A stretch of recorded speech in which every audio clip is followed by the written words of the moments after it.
Andrew Wheeler, President Trump's pick for EPA administrator, testified before the Senate Environment and Public Works Committee. He was asked about his views on climate change, the Clean Power Plan, various EPA rule proposals, and the impact of the government shutdown on EPA operations. Mr. Wheeler has served as EPA acting administrator since July 2018. This hearing is 2 hours and 40 minutes.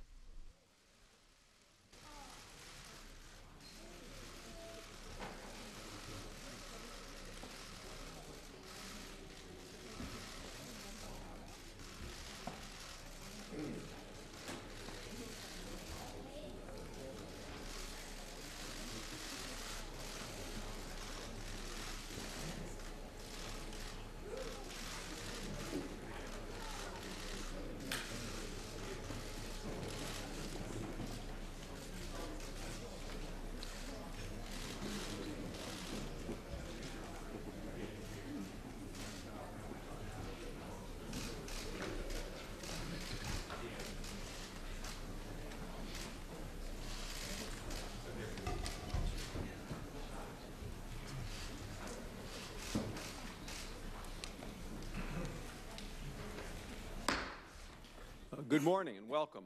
This is a formal Senate hearing, so in order to allow the committee to conduct its business, I'm going to maintain decorum. That means if there is any disorder or demonstration by a member of the audience, the person causing the disruption will be escorted from the room by the Capitol Police. With that said, I call this hearing to order. Today we are going to consider the nomination of Andrew Wheeler to be Administrator of the Environmental Protection Agency. Before I speak about Acting Administrator Wheeler's nomination, I want to take a moment to welcome the new members of our committee, Senators Braun and Senators Kramer. Welcome to the committee. I know that your experience and expertise will strengthen our committee and bring fresh perspectives to our debates. So, welcome. I'd also like to welcome back all of the old members of the committee. I look forward to working with each of you as we conduct the committee's business this Congress, which brings us to the business of today's hearing. President Trump has nominated Environmental Protection Agency Acting Administrator Andrew Wheeler to serve as the administrator of the agency. Mr. Wheeler has served as Deputy Administrator of the EPA since April of 2018, when the Senate confirmed his nomination with bipartisan support. Since July of last year, Mr. Wheeler has served as the Acting Administrator of EPA. I believe Acting Administrator Wheeler has done an outstanding job leading the EPA these past 6 months. Under Acting Administrator Wheeler's leadership, the agency has taken a number of significant actions to protect our nation's environment while also supporting economic growth. Acting Administrator Wheeler has led efforts to issue common-sense regulatory proposals, like the Affordable Clean Energy Rule and the revised definition of waters of the United States. Implement the committee's 2016 bipartisan reform of the Toxic Substances Control Act in an effective and efficient manner. He's reduced lead exposure, including through the Federal Lead Action Plan, provided greater regulatory certainty to states, to tribes, to localities, and the regulated community, and has improved enforcement and compliance assistance. Acting Administrator Wheeler is very well qualified to run the Environmental Protection Agency. Before his leadership roles at the agency, Mr. Wheeler spent 25 years working in the environmental field as a career employee with the Environmental Protection Agency, as this committee's Clean Air Subcommittee Staff Director, as then the full committee Staff Director and Chief Counsel, and finally as a consultant for a large variety of energy and environmental clients. Mr. Wheeler has received broad and bipartisan support.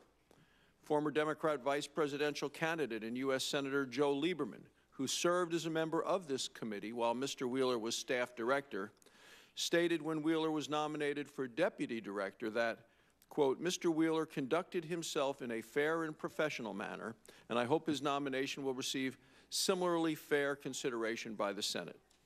Ranking Member Carper said of Mr. Wheeler at one point, he said, I think having worked in the agency, he actually cares about the environment, the air we breathe, the water we drink, and the planet in which we live.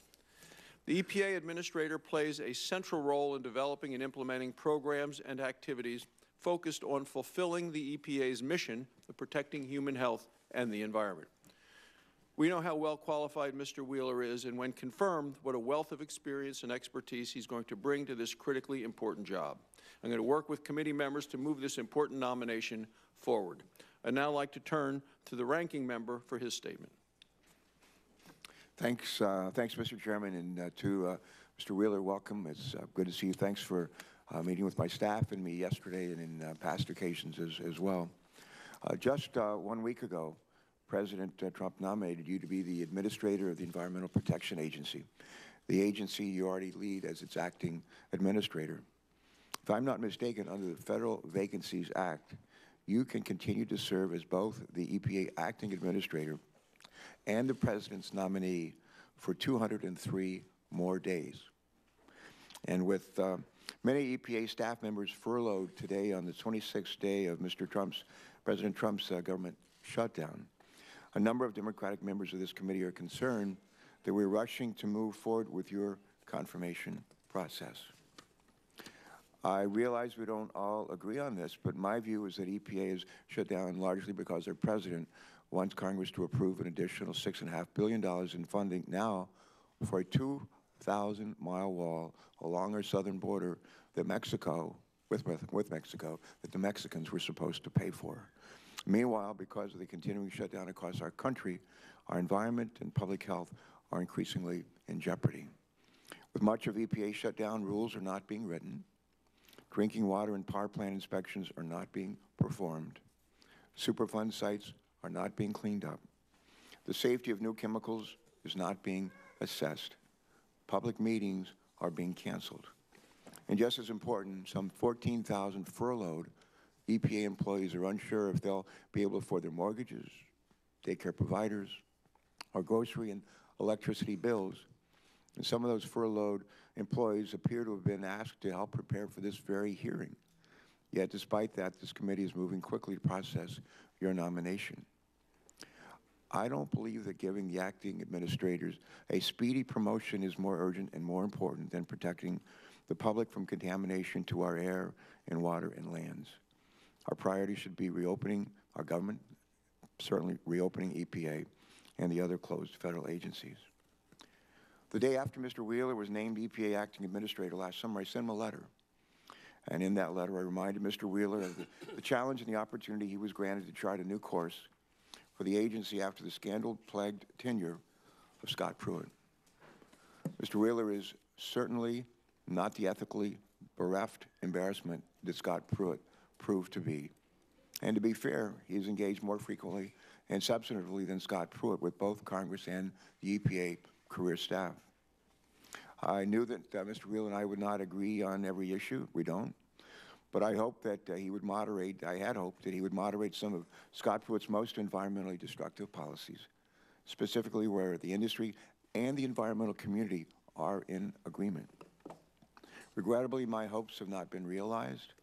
In fact, upon examination, Mr. Wheeler's environmental policies appear to be almost as extreme as his predecessors, despite the promise that Mr. Wheeler made when he first appeared before our committee. For example, Mr. Wheeler said repeatedly that he agreed with the goal that many of us share, striking a deal between automakers and the state of California on fuel economy and greenhouse gas tailpipe standards. The entire auto industry, I've just come from the auto show in Detroit on Monday, but the entire auto industry, many members of Congress and other stakeholders have asked repeatedly for a compromise that would provide certainty and predictability for the industry. However, instead of making a serious effort, a vigorous effort to find the win-win outcome that he envisioned, Mr. Wheeler signed off on a proposal that preempts California, freezes standards for the better part of a decade. I've heard that the Trump administration now plans to finalize a 0.5% annual increase in the stringency of the standards, a rate that is 10 times weaker than the current rules. This will only lead to extensive litigation and uncertainty for automakers, and that's not a win-win outcome. It's really more of a lose-lose. Here's another example of Mr. Wheeler's forgotten promises. And Mr. Wheeler recently signed a proposal to remove the legal underpinnings of the mercury and air toxics standards. EPA decided it's no longer, quote, appropriate and necessary, close quote, to protect the brains of infants from mercury and air toxic pollution emitted by electric utilities. Using outdated data and deeming that some benefits like reductions in cancer, birth defects, and asthma attacks are no longer important to consider, EPA is setting a dangerous precedent in putting the MATS rule in legal jeopardy. EPA has gone so far as to request public comment on whether the standards should be eliminated. Mr. Wheeler says that this action is necessary and that the proposal strikes a balance. I just don't think that's true. No court has ordered this action. No utilities are asking for this action, and their proposal is not needed to protect public health. In fact, the utility industry is in full compliance with these standards, full compliance, at 1/3 the expected cost. Think about that, 1/3 of the expected cost. Every stakeholder from coal-fired utilities to religious leaders to environmental organizations to the Chamber of Commerce urge this administration not to take this step. It's surprising that Mr. Wheeler has chosen to ignore the course of stakeholders who all hope that he and the EPA would, and this administration would chart a more responsible path. A final example of Mr. Wheeler's failure to lead lies in the agency's reported opposition to submitting to the Senate for ratification the Kigali treatment to phase out harmful refrigerants. Safer substitutes are made in Texas and Louisiana with American technology by American companies whose investments and jobs are at risk when China dumps cheaper, polluting products onto the market. Ratification of this treaty is supported by a truly staggering list of stockholders that range from the American Chemistry Council to the U.S. Chamber of Commerce to FreedomWorks, the Sierra Club. Almost everyone, it seems, except EPA. Mr. Wheeler, when you work with us in the Senate, you're able to identify areas where compromise was possible. It remains my hope that you can reverse course and commit to seize upon the policy win-wins like these and others that protect our environment and our environment while protecting and providing industry with the certainty that they need and deserve. That is what the American people expect and deserve from anyone who's been nominated to lead the Environmental Protection Agency. And based on what we've seen so far, without such commitments, that is not the nominee that we have before us today. I say that with no joy. I say that with no joy. Thank you. Thank you, Senator Carper. Senator Inhofe, would you like to introduce Mr. Wheeler? I would like to introduce Mr. Wheeler, and I'm honored that he invited me to do that.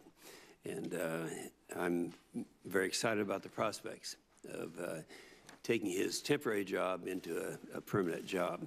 It may come as a shock to some of you that I don't totally disagree with my good friend, Senator Carper. I really think that the midst of the Schumer shutdown is a good time to confirm some of these very important nominees. And there's not one that is more important or a position that's more important than we have right now. Back when President Trump nominated Andrew as deputy administrator, I said that there was no one more qualified. And now that he's been acting administrator for the past 6 months, Andrew's ability to lead the agency has never been clearer. After earning a law degree at Washington University in St. Louis School of Law, Andrew joined the EPA as a special assistant to the agency's pollution prevention and toxics office in 1991. It's been a lot of years, a lot of experience. He was an EPA employee for 4 years, transitioning to the George H.W. Bush administration, then to the Clinton administration, and earning 3 bronze medals for commendable service along the way. For those of you who don't know, the bronze medal is given for, and this is a quote, significant service or achievements in support of the agency's mission or for demonstration of outstanding accomplishments in supervision and leadership. When Andrew left the agency, he brought that sense of service and leadership with him to the United States Senate, where I had a front row seat to his high quality of character and witnessed the dedication he brings to every job and issue. Andrew started in my personal office as chief counsel, transitioned to staff director for the U.S. Senate subcommittee, the subcommittee on clean air, and climate change, wetlands, and nuclear safety. I was the chairman of that subcommittee at that time. In 2003, when I became chairman of this committee, Andrew became the chief counsel Over the next 6 years, he would eventually become staff director, and we worked closely together on highway bills, energy bills, Diesel Emissions Reduction Act, the Clear Skies Act, and many other pieces of legislation. Since leaving the U.S. Senate in 2009, Andy has continued to build on his reputation as a leader in energy and environmental policy and brought this vast wealth of knowledge and expertise on environmental issues to the EPA. The Senate confirmed him as Deputy Administrator in April of last year on a bipartisan basis, and he became Acting Administrator in early July. I was lucky enough to attend his welcome speech to the employees of the agency and saw a man who respected the agency and the work that the agencies and that the career staffers do. This is something that's unusual. I don't think that Andrew knew that I was there in the audience, but there, I don't know how many, Andrew, a couple of 300 people from that administration, from that, the EPA, all of them there with the highest possible respect for Andrew Wheeler. He's worked on the issues in his entire 28-year career. I'm honored that he chose to spend half of that time with me, and I believe that the U.S. Senate benefited from his leadership, and I know America will as well. So I remember looking at the expressions on the faces of the individuals out there, thinking, you know, there's room at the top for me too. There are several hundred people in there who had a career such as Andrew had, starting at the bottom, and here is the top. So he's done a great job. I'm just very excited to be looking forward to working with him in a new capacity that I haven't experienced before. Thank you, Mr. Chairman. Thank you very much, Senator Inhofe. Now I'd like to welcome our nominee to the committee, Andrew Wheeler, nominee to be Administrator of the Environmental Protection Agency. I want to remind you that your full written testimony will be made a part of the record, so we all look forward to hearing your testimony. I would invite you to introduce or reintroduce to the committee your family, and then please proceed with your testimony. Thank you, Senator. Joining me today is my nephew, Luke Cooper, and he brought along his parents with him, my sister Liesl and her husband, Tim. And I also have two friends that I met my first day in law school back in 1987, Judy Kim and Dawn Sidney. Dawn was at my confirmation hearing for the Deputy Administrator, and today she brought her mother with her, Betty Beveridge, who traveled here from Florida to be here today. So I want to thank all of them for coming today. Thank you. Thank you and welcome. Good morning, Mr. Chairman, Ranking Member Carper, and members of the committee. And thank you, Senator Inhofe, for the introduction. I'm honored and grateful that President Trump has nominated me for the position of Administrator. Please restore order. The officers, please restore order in the committee room. This man wants to deregulate. This is an outrage. Shut down Wheeler. Nothing is. Please restore order in the committee room.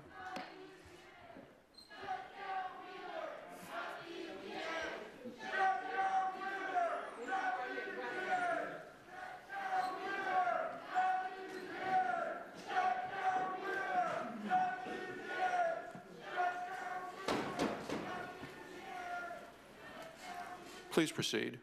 Thank you, Senator. I'm honored and grateful that President Trump has nominated me for the position of Administrator of the Environmental Protection Agency. There is no more important responsibility than protecting human health and the environment. It is a responsibility I take very seriously. Since becoming the Acting Administrator, I have focused our efforts on providing greater certainty to the American public, certainty in our EPA programs, certainty to the states, tribes, and local governments, and certainty on how we communicate risk. Personally, I've also worked to provide more certainty to Congress. Immediately after becoming the Acting Administrator, I reached out to the chairs and ranking members of our authorizing and appropriating committees in both the House and the Senate. I have met in person or by phone with many of you on specific issues of concern, and I will always make myself available. The American public has a right to know the truth about the risks they face in their daily lives and how we are responding. It is our responsibility to explain it to them clearly and consistently. This includes recognizing the progress we have made as a nation and where more progress still needs to be made. From 1970 to 2017, U.S. criteria air pollution fell by 73%, while the economy grew over 260%. And we are ranked #1 in the world for access to safe drinking water. In addition, in 2018, we finalized 13 major deregulatory actions, saving Americans roughly $1.8 billion in regulatory costs. Yet there are Americans who have not shared in this progress. It is these Americans that President Trump and his administration are focused on. Could the nominee suspend for a second? I ask the officers to please keep the doors closed so that the nominee will not be disrupted additionally. Thank you. It is these Americans that President Trump and his administration are focused on. Americans without access to safe drinking water or Americans living on or near hazardous sites, often unaware of the health risks that they and their families face. Many of these sites have languished for years, even decades. How can these Americans prosper if they cannot live, learn, or work in healthy environments? The answer is simple: they cannot. President Trump understands this, and that is why he is focused on putting Americans first. The Superfund program is a perfect example. In fiscal year 2018, EPA deleted all or part of 22 sites from the national priorities list, the largest number of deletions in 1 year since fiscal year 2005. And we are in the process of cleaning up some of the nation's largest, most complex sites and returning them to productive use. This past summer, I visited the Anaconda and Butte sites in Montana, the first visit to both sites by the head of EPA in nearly 20 years. We are finalizing cleanup plans that will return these lands to productive use, an action which has literally been stymied for decades. This past September, EPA issued a record of decision requiring removal of the worst contaminated sediment, including mercury and PCBs, at the Berries Creek site in New Jersey. At the U.S. smelter and lead refinery site in East Chicago, we were able to issue a proposed $25 million cleanup plan that will address lead-contaminated soil in Zone 1 of the site. We've also made safe drinking water a priority as well. In May of 2018, we convened the first ever National Leadership Summit to help states address the emerging risks associated with PFAS. We also hosted a series of visits in communities directly impacted by PFAS. Using information from these events and other public input, we will release a PFAS management plan in the very near future. We're also taking important actions to protect our children from the dangers of lead exposure. We proposed stronger dust lead hazard standards, and we are updating the lead and copper rule for the first time in over 2 decades. These actions and more are detailed in the new federal lead action plan announced in December. In addition, we are using our grant and financing programs to help communities replace lead surface lines and upgrade their water infrastructure. Under President Trump, EPA has issued 7 WIFIA loans totaling over $1.5 billion. Combined, these projects will help finance over $3.5 billion in infrastructure investments while creating over 6,000 jobs, and that's just the beginning. This past year, we invited an additional 39 projects across the nation to apply for the WIFIA loans that would help finance $12 billion in infrastructure and create up to 183,000 jobs. On the air side, we have launched common sense reforms, such as the Cleaner Trucks Initiative. By working closely with states and the private sector, we will reduce NOx emissions from heavy-duty trucks, which is not required by statute or court order, but it makes sense to do. Finally, we propose 3 major rulemakings on our new Waters of the U.S. definition, the Affordable Clean Energy Rule, and the Safe Vehicles Rule in conjunction with the Department of Transportation. Through our regulatory reforms, the Trump administration is proving that burdensome federal regulations are not necessary to drive environmental progress. What makes our actions effective and durable is our commitment to vigorously enforce them. In fiscal year 2018, EPA enforcement actions required the treatment, disposal, or elimination of 809 million pounds of pollutants and waste, almost twice as much compared to 2017. We also entered into the largest settlement in the history of the enforcement of the Risk Management Program, with the responsible parties spending $150 million on major safety improvements. I am proud of our accomplishments, and I know that none of it would be possible without our talented and dedicated EPA career staff.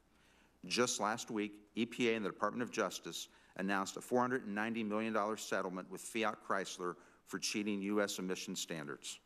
For 3 years, Fiat Chrysler told us that their vehicles were compliant, yet it was EPA engineers in Ann Arbor that caught them cheating. And then they proved how they were cheating, and that was no easy task.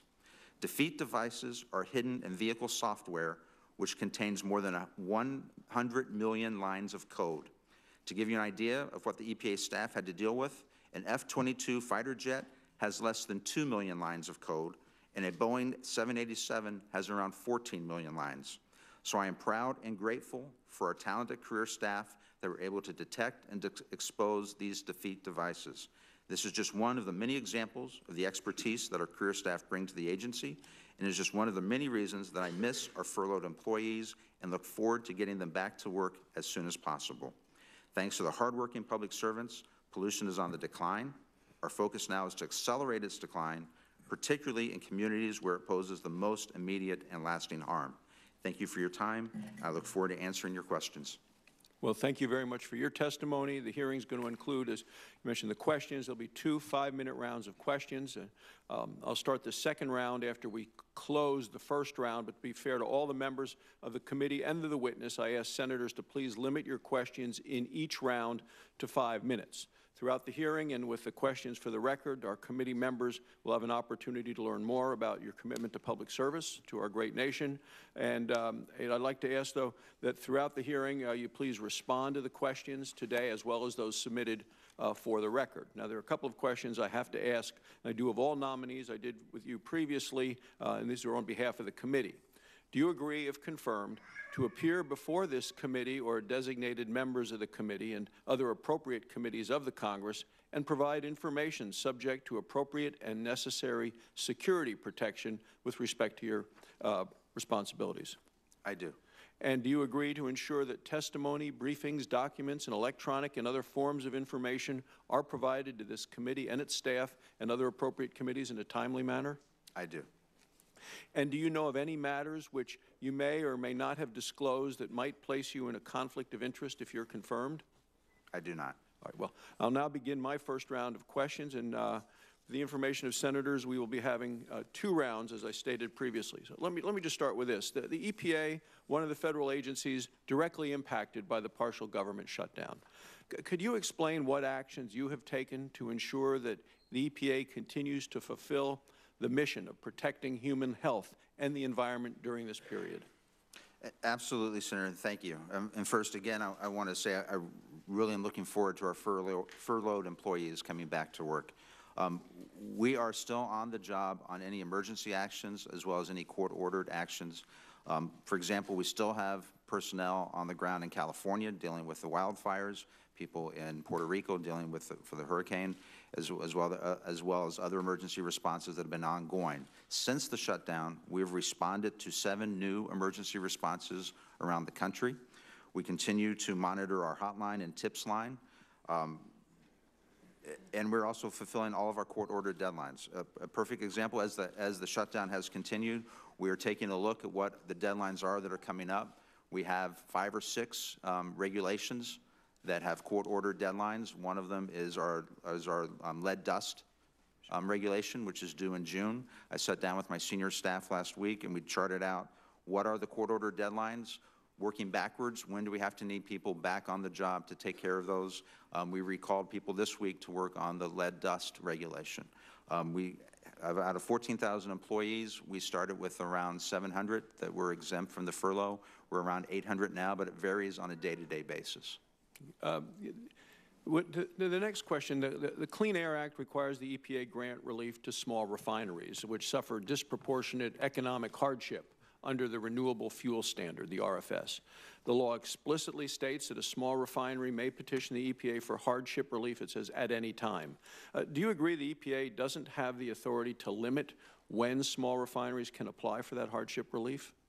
That is correct. They can apply at any point. And the law further states the EPA needs to act within 90 days upon receiving a petition from a small refinery. Do you agree the EPA doesn't have the authority to delay decisions on small refinery petitions beyond the 90 days? I agree, but the petition first goes to the Department of Energy for technical review before it comes to the EPA. According to the EPA's online dashboard, there are at least 11 petitions that have been pending for more than 90 days. Is that correct? I'm not sure of the number. Okay, thank you. I never cease to be amazed by the power of innovation. From energy production to manufacturing, the nation has grown and improved the environment significantly. One key question is how we can harness that innovation to reduce greenhouse gas emissions and turn these emissions into useful products. I think we have discussed that we can use carbon dioxide to get oil out of the ground, to construct building materials, to make fuels. What role does the EPA play in supporting innovations that would reduce greenhouse gas emissions?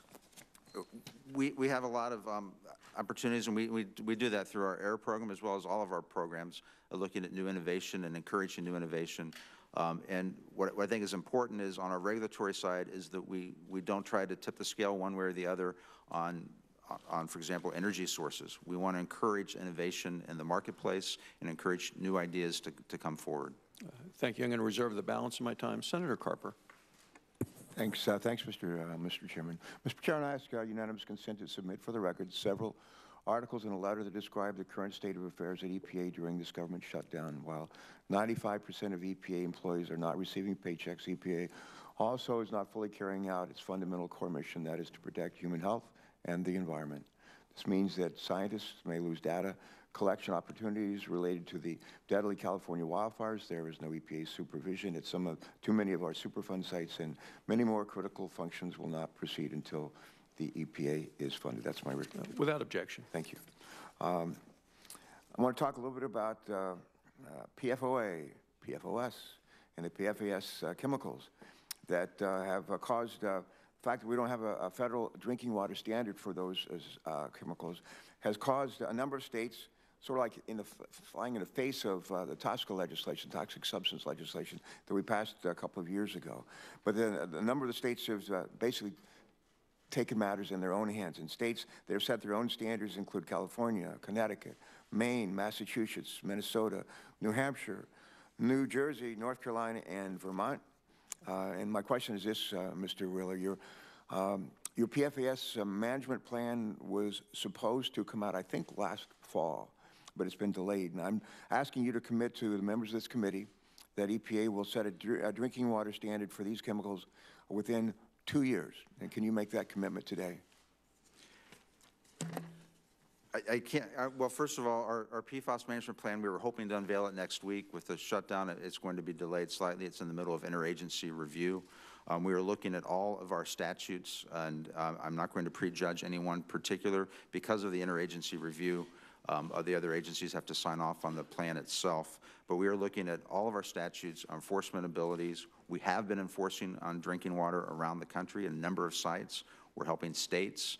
I'm asking you if you could commit 2 years. We're not talking 2 months or 2 weeks. I'm asking you to make a commitment to us that EPA will set a drinking water standard for these chemicals within 2 years. Can you make that commitment today? And if you can't, just say, I can't make it today. I can't make that commitment because it's an interagency review at this point. I do want to correct one thing. I do want to ask, I just want to convey, in part, a sense of urgency on PFAS and, frankly, on the others. I'm going to go.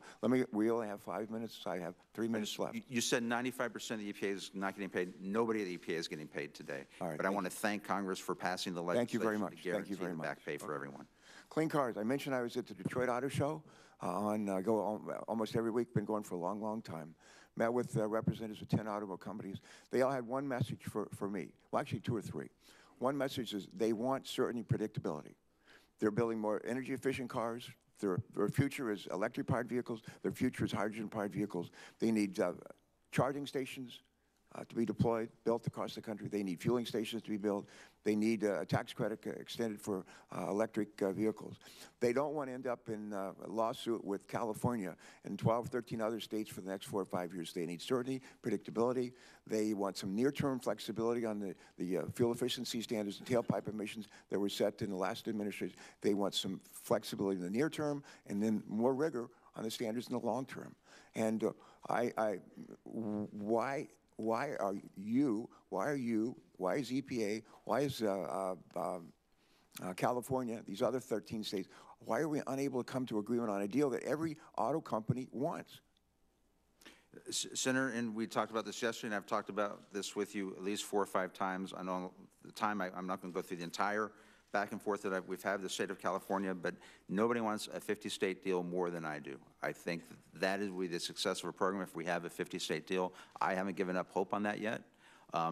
But we're also looking at the calendar, and we know that we need to get we need to finalize our proposal by March 30th. We're running short of time, but I've met with Mary Nichols from California 3 times in my office. We've had numerous conversations. My staff has worked with her staff for months now. We would love to have a 50-state solution. Greatest source of carbon emissions in on our planet right now is mobile sources, our cars, trucks, and vans. Now, there is a deal that's ready to be made. I would just urge you I'm trying to impart some sense of urgency. If I were you, I would have her in my office. I would be in California. I would be trying to make this deal. And this idea that we're waiting for them or they're waiting for us, that's not, your job is to basically be the leader for fighting this battle. We've seen, I think, oceans, I'm told, are heating up by 40% faster on average than predicted by global science community just 5 years ago. This year that we're just finished is the hottest year on effort. I would just urge you to feel some sense of urgency on this stuff, okay? Let's talk about mercury. I'll reserve the balance of my time, and then we'll get into mercury. Okay, thank you. Okay. Thank you, Senator Carper. Senator Inhofe. Thank you, Mr. Chairman. There's a lot of media spin, and you heard it again just now, over the recent report showing that CO2 emissions in the United States increased last year. A lot of the adversaries are wanting to blame the administration's so-called rollback of the Clean Power Plan and withdrawal from the Paris Agreement, among other actions. I'd like to enter into the record this Forbes article that says this isn't surprising given the unprecedented economic growth that the United States has seen in the last year, and states, quote, CO2 emissions in the United States are still down 11% since 2005. Can you address this mischaracterization? Without objection. Yes, Senator, you're correct. Our CO2 emissions peaked in 2005. It's been on a decline since then. We believe, and I was just briefed by my career staff yesterday morning on this, that we're going to continue to see a decline in CO2 emissions. But last year, we had an exceptionally hot summer and cold winter, but we had, and more importantly, an uptick in manufacturing and industrial output that brought our CO2 emissions up slightly. But overall, we don't expect that to continue. We think the downward trend is going to continue in the long term. That economic growth has been phenomenal. And so I assume that the ACE rule would continue a general downward trend in CO2. It will. After ACE is fully implemented, we expect CO2 levels to decrease an additional 34% by 2005 levels from the electric power sector. Of all the regulations from the previous administration in my state of Oklahoma, the one that was that the farmers of America, not just in my state of Oklahoma, but throughout the country, found the WOTUS rule to be the one that was the scariest of all of them. And it's one that you have reworked, and I've heard nothing but praise about this, and I'd like to have you share with us the successes that you've had in that particular rule. That's the one rule that means the most to my Oklahoma farmers. Thank you, Senator. We put out our proposal in December, and the overarching guiding principle that I gave the staff in crafting the WOTUS rule was that I believe that any property owner should be able to stand on his or her property and be able to tell for themselves whether or not they have waters of the U.S. on their property without having to hire an outside consultant or an attorney. And I say that knowing that I used to be an outside consultant, putting some people out of business. But I think people should be able to tell for themselves whether or not they have a wetland on their property. And I want to make a big distinction that is usually not discussed, particularly in the media, that we're working in partnership with the states. And even if a water is not a water of the United States, it doesn't mean that it's not protected at the state level. A lot of waters and a lot of the wetlands that would no longer be considered a federal waterway under the new WOTUS proposal will still be protected under state laws, and it does not impact our recovery efforts with our national priority areas such as the Chesapeake Bay, the Great Lakes, the Everglades, the Gulf Coast, Puget Sound. All of those recovery efforts will continue, and this does not impact any of those. Well, I appreciate that. I'll share with you the other day I was in western Oklahoma out in our panhandle, a very arid area, and their concern was if we hadn't done this, we'd probably be considered a wetland now, but well, I'll leave that. I don't have to tell you the position that my position on RFS, but in light of the rumors about the possible actions that the administration is considering, I'd like to take a moment to remind everyone that corn is not only the only stakeholder in this program. You have the real-world costs borne by not just refiners, but also by consumers, by motorcyclists, boat operators, lawn equipment, and for the use of gas blended with ethanol. There is growing concern that the administration is only listening to one side of the argument, and that those arguments are not based on actual real-world conditions. Will any reset rule be based on market realities, including the increased demand for for E0 that the market is seeing today? We will, thank you, Senator. We will take all of those issues in consideration as part of the reset. We intend to move forward with the reset as well as the E15. The President's committed to the E15. And for the last 2 years, we've gotten the RVOs, which is setting the levels for the renewable fuels for the next year. We've gotten both those out on time, first time that's ever happened in the history of the program, and we're committed to doing that again this year. I think providing the certainty to the marketplace is very important, not just for the farmers, but also for the oil industry as well. Certainty is very, very important, and you're doing a great job. Thank you. Thank you, Senator. Senator Cardin is next, but I think Senator Carper, you have a... Thanks, Mr. Chairman. I have a unanimous consent request to submit for the record the recently released National Climate Assessment by 13 federal agencies under this administration, including EPA. They lay out the costs our country will pay if we do nothing on climate change, and you keep rolling back rules. Thank you. Without objection, Senator Cardin. Thank you, Mr. Chairman. Mr. Wheeler, thank you for being here. Thank you for your willingness to serve the public. I just really want to first underscore the point that Senator Carper has made in regards to this shutdown. The shutdown is dangerous. It's devastating to the individuals who are involved, to their families, to paying their bills, but to the missions that these agencies have to carry out. In EPA, you have a very large percentage of your workforce that is furloughed today without pay. So to me, it's not possible under these circumstances for EPA to carry out their mission to protect our environment, clean air and clean water. And you and I had a chance to talk about this in my office, but as you reach certain required deadlines, you need to have the personnel in place. And it's going to be challenging to have workers work without pay. But I just want to underscore how tragic this shutdown is and support Senator Carper in that regard. You talked about partnership with the states, and there's been no, I think, better example of that than the Chesapeake Bay program. We've also had a chance to talk about this. The Chesapeake Bay program was developed by the states in partnership with the stakeholders, developers, local government, farmers, the private groups, and it was based upon what every state can do based upon best science in collaboration in order to improve the quality of the bay. The Washington Post over the weekend published the importance of the Chesapeake Bay health cannot be overstated, and I agree with them completely. It is, the federal role is critically important because that's the umpire. That's the one that holds it together, using the TMDLs to establish how we are making progress in every state doing what it says it can do and should do. So my first question to you is, will you support the Chesapeake Bay program in working collaboratively with the other federal agencies, state and local jurisdictions, and stakeholders in protecting the Chesapeake Bay watershed, including through the partners of the program in the office today in Annapolis? I want to point out that this committee has reauthorized the Chesapeake Bay program, recommended that, and the Congress has fully funded the Chesapeake Bay office. Yes, Senator, I fully commit to that. As you may remember, I live in a Chesapeake Resource Protection area in Virginia. I'm very concerned about the Chesapeake Bay personally. My second week as a deputy administrator, I attended a Chesapeake meeting in D.C., and then the first month as acting administrator, I attended the large meeting in Baltimore with the governors of all the Chesapeake state. So I think we had one lieutenant governor there, but I'm very much committed to the Chesapeake Bay and to the Chesapeake Bay program. And for the federal office to be located in Annapolis? Yes. Thank you. I appreciate that. I want to talk about some of the related issues with clean air.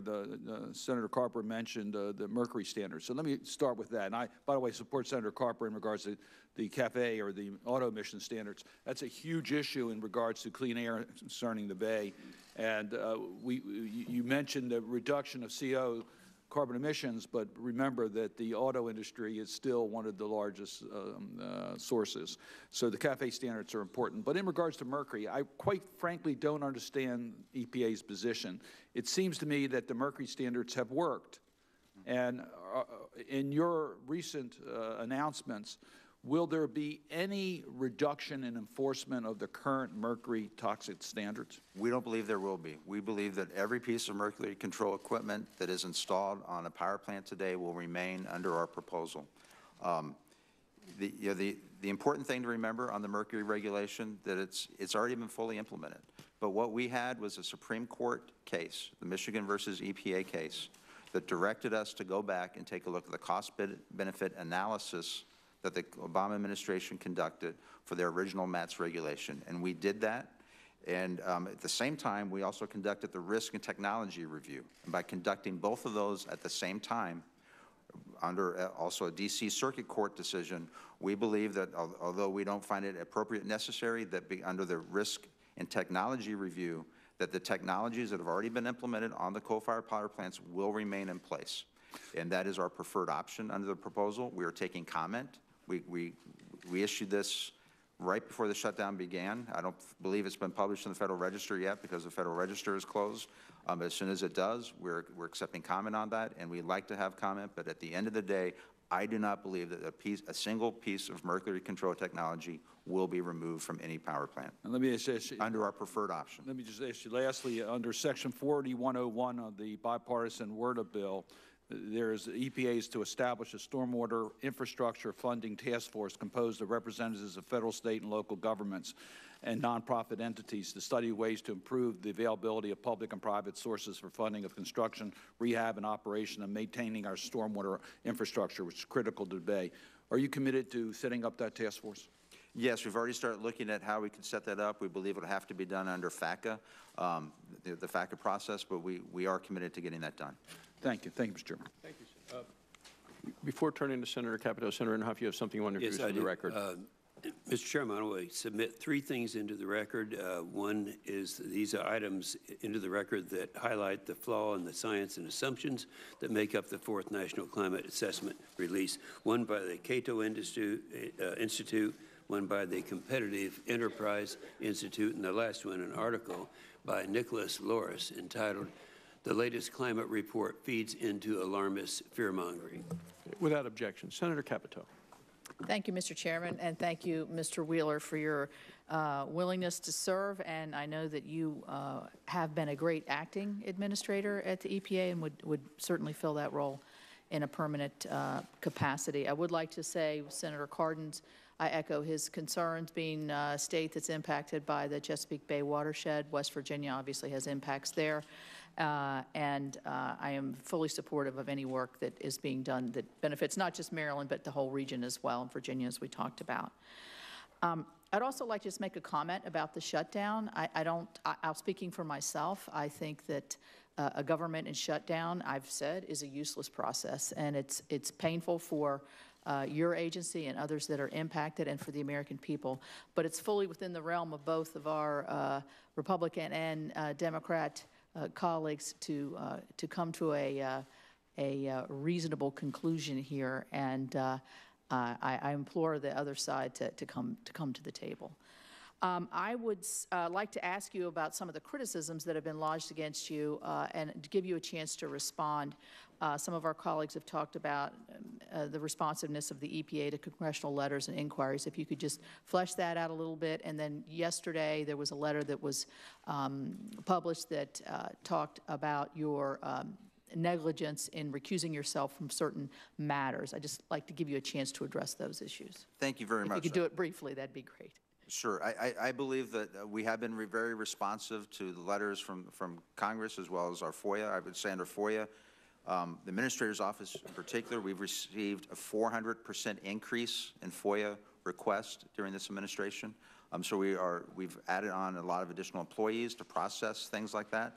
On the recusal side, I have worked with the career ethics officials at the agency since day one. I have recused myself from any work involving my prior law firm and all of my prior clients under both the ethics regulations as well as the Trump ethics pledge, and I have not violated that, and I continue to consult with our ethics officials, the career ethics officials, on a regular basis. Thank you. On PFAS, you and I have talked about this and the concerns that I have, not just in West Virginia, but really nationally. You mentioned that a management plan is going to be coming out, and it has more than just one agency that's weighing in on that. I kind of couldn't tell from your answer whether you're going to be setting a standard in that management plan or not. We are going to be recommending and moving forward on a number of different areas under a number of different statutes. We're looking at on the water side as well as the CERCLA Superfund side and the TSCA program as well. This is going to be, when it comes out, our management plan, a multimedia approach to dealing with PFAS, PFOA. So that's a no? I can't go into the specifics of what's in the management plan because it's currently in interagency review. Okay, so TB we were hoping to release it next week, yes. But with the shutdown, it's going to be delayed slightly. Oh, okay. Another question I have is on the water management issues. There have been a series of reports in Appalachia that have said that the leakage out of our municipal and our rural systems of water is like in West Virginia, it's 55% is lost at a significant cost to taxpayers and also ratepayers and also to the environment. And for areas that are short on water, which doesn't happen to be ours, but for areas that are short on water, this has got to be a daunting challenge for water systems all around the country. And I was wondering if this is something that you see being addressed, that you could address at EPA. Are there specific programs there under the Drinking Water State Revolving Fund that we might have some possibilities to help these systems get more efficient and be better stewards of the environment through the water systems? I think there is, and I think you're correct under the State Revolving Loan Fund. I think we can be helpful and certainly would be more than happy to work with you and your staff on trying to address those issues in West Virginia. I mean, it's obviously a countrywide issue, and yes, I think a lot of it has to do with the age of the, when the systems were built and how they haven't been reconstituted. Also, on the Clean Power Plant replacement, we heard that there was an emissions rise in 2018 that was attributed to a cold winter, hot summer, and also to more economic activity. Yes. You said you expect that to go down over time. What gives you the confidence if this economy rolls the way we think it's going to, that will actually We're continuing to see new investments in more energy efficiency on not only on the electric power sector, but also in the automobiles. We still have the CAFE standards in place to reduce emissions going forward there. And once ACE is fully implemented, we will see 34% reductions in CO2 by the 2005 levels. So we see across the board for all the industries that we're working with, we're also seeing reductions in methane emissions as well, that we believe that the CO2 greenhouse gas emissions will continue to go down. Thank you. Thank you, Senator Capito. Senator Sanders. Well, thank you for being with us, Mr. Wheeler. Mr. Wheeler, President Trump has indicated his belief that climate change is a hoax, perhaps perpetrated by the Chinese. Do you agree?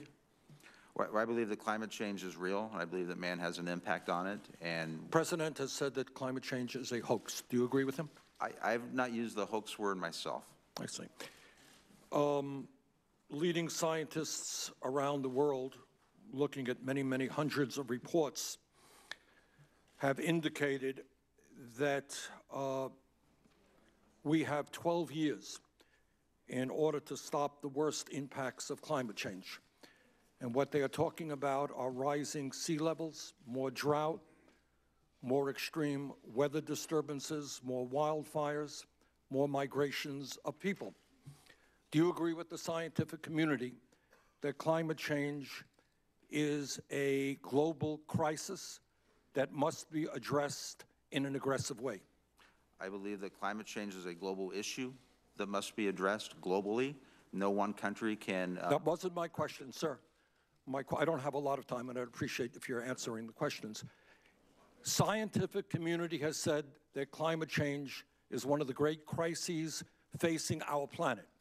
And if there is not unprecedented action to transform our energy system away from fossil fuel to sustainable energy and energy efficiency, there will be irreparable damage in the United States and in virtually every country on Earth. Do you agree with the scientific community? I would not call it the greatest crisis, no, sir. I consider it a huge issue that has to be addressed globally. Well, what you are, I found it interesting, Mr. Wheeler.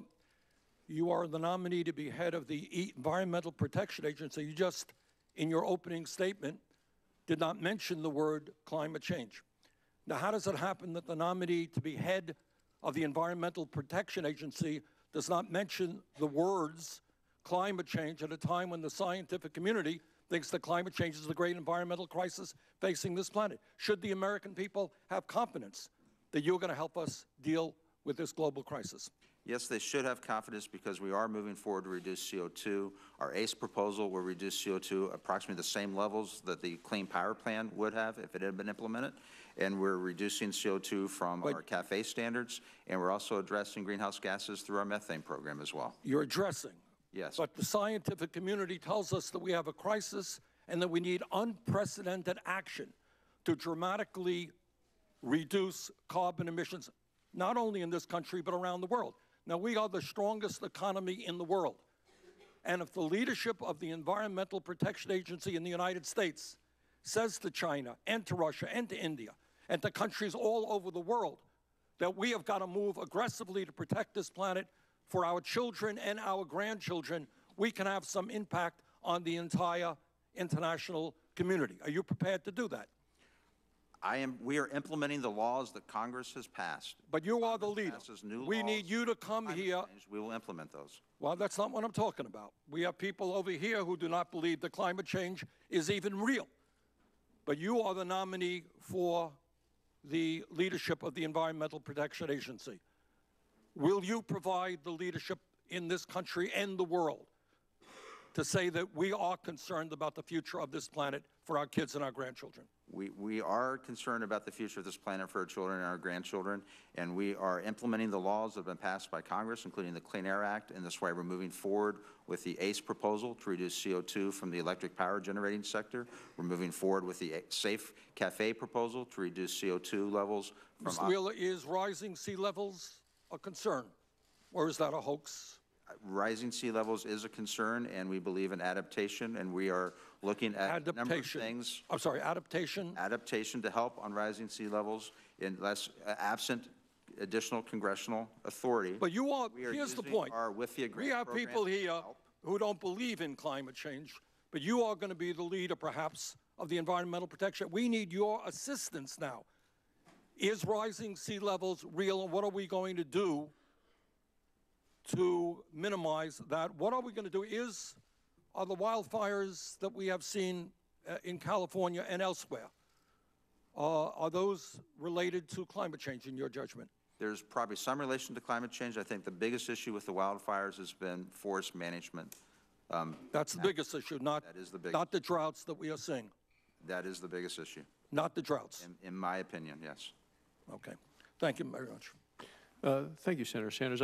We've already heard from Administrator Wheeler that he supports innovation as a means to reduce emissions. I'd recently written a New York Times op-ed entitled "Cut Carbon Through Innovation, Not Regulation." I look forward to working with Acting Administrator Wheeler to support innovation in ways that respect the law and don't unfairly punish businesses. I ask unanimous consent to enter into the record New York Times editorial, December 18th, 2018, "Cut Carbon Through Innovation, Not Regulation." Without objection, so long as my response to it can also be put in the record. It was a very nice letter to the editor. Thank you. Thank you. I'll bring it over here, and we'll have them be a pair. Great. By the way, Mr. Chairman, may I place an article in there in response as well? Yeah, without objection.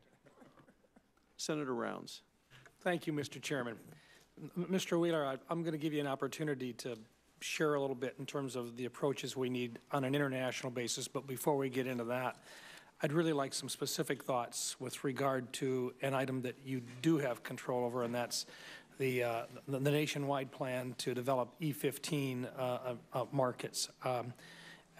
Last week, an EPA spokesman commented on the EPA's proposal to permit the sale of year-round E15, which is 15% ethanol and 85% regular petroleum products.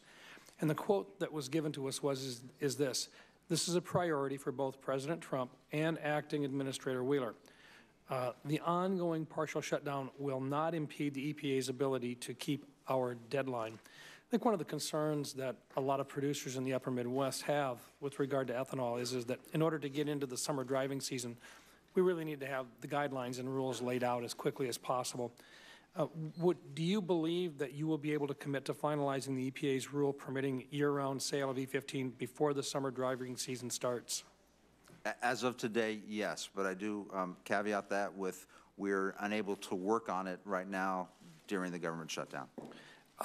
Where are you in the process, and when do you expect the proposed rule to be released?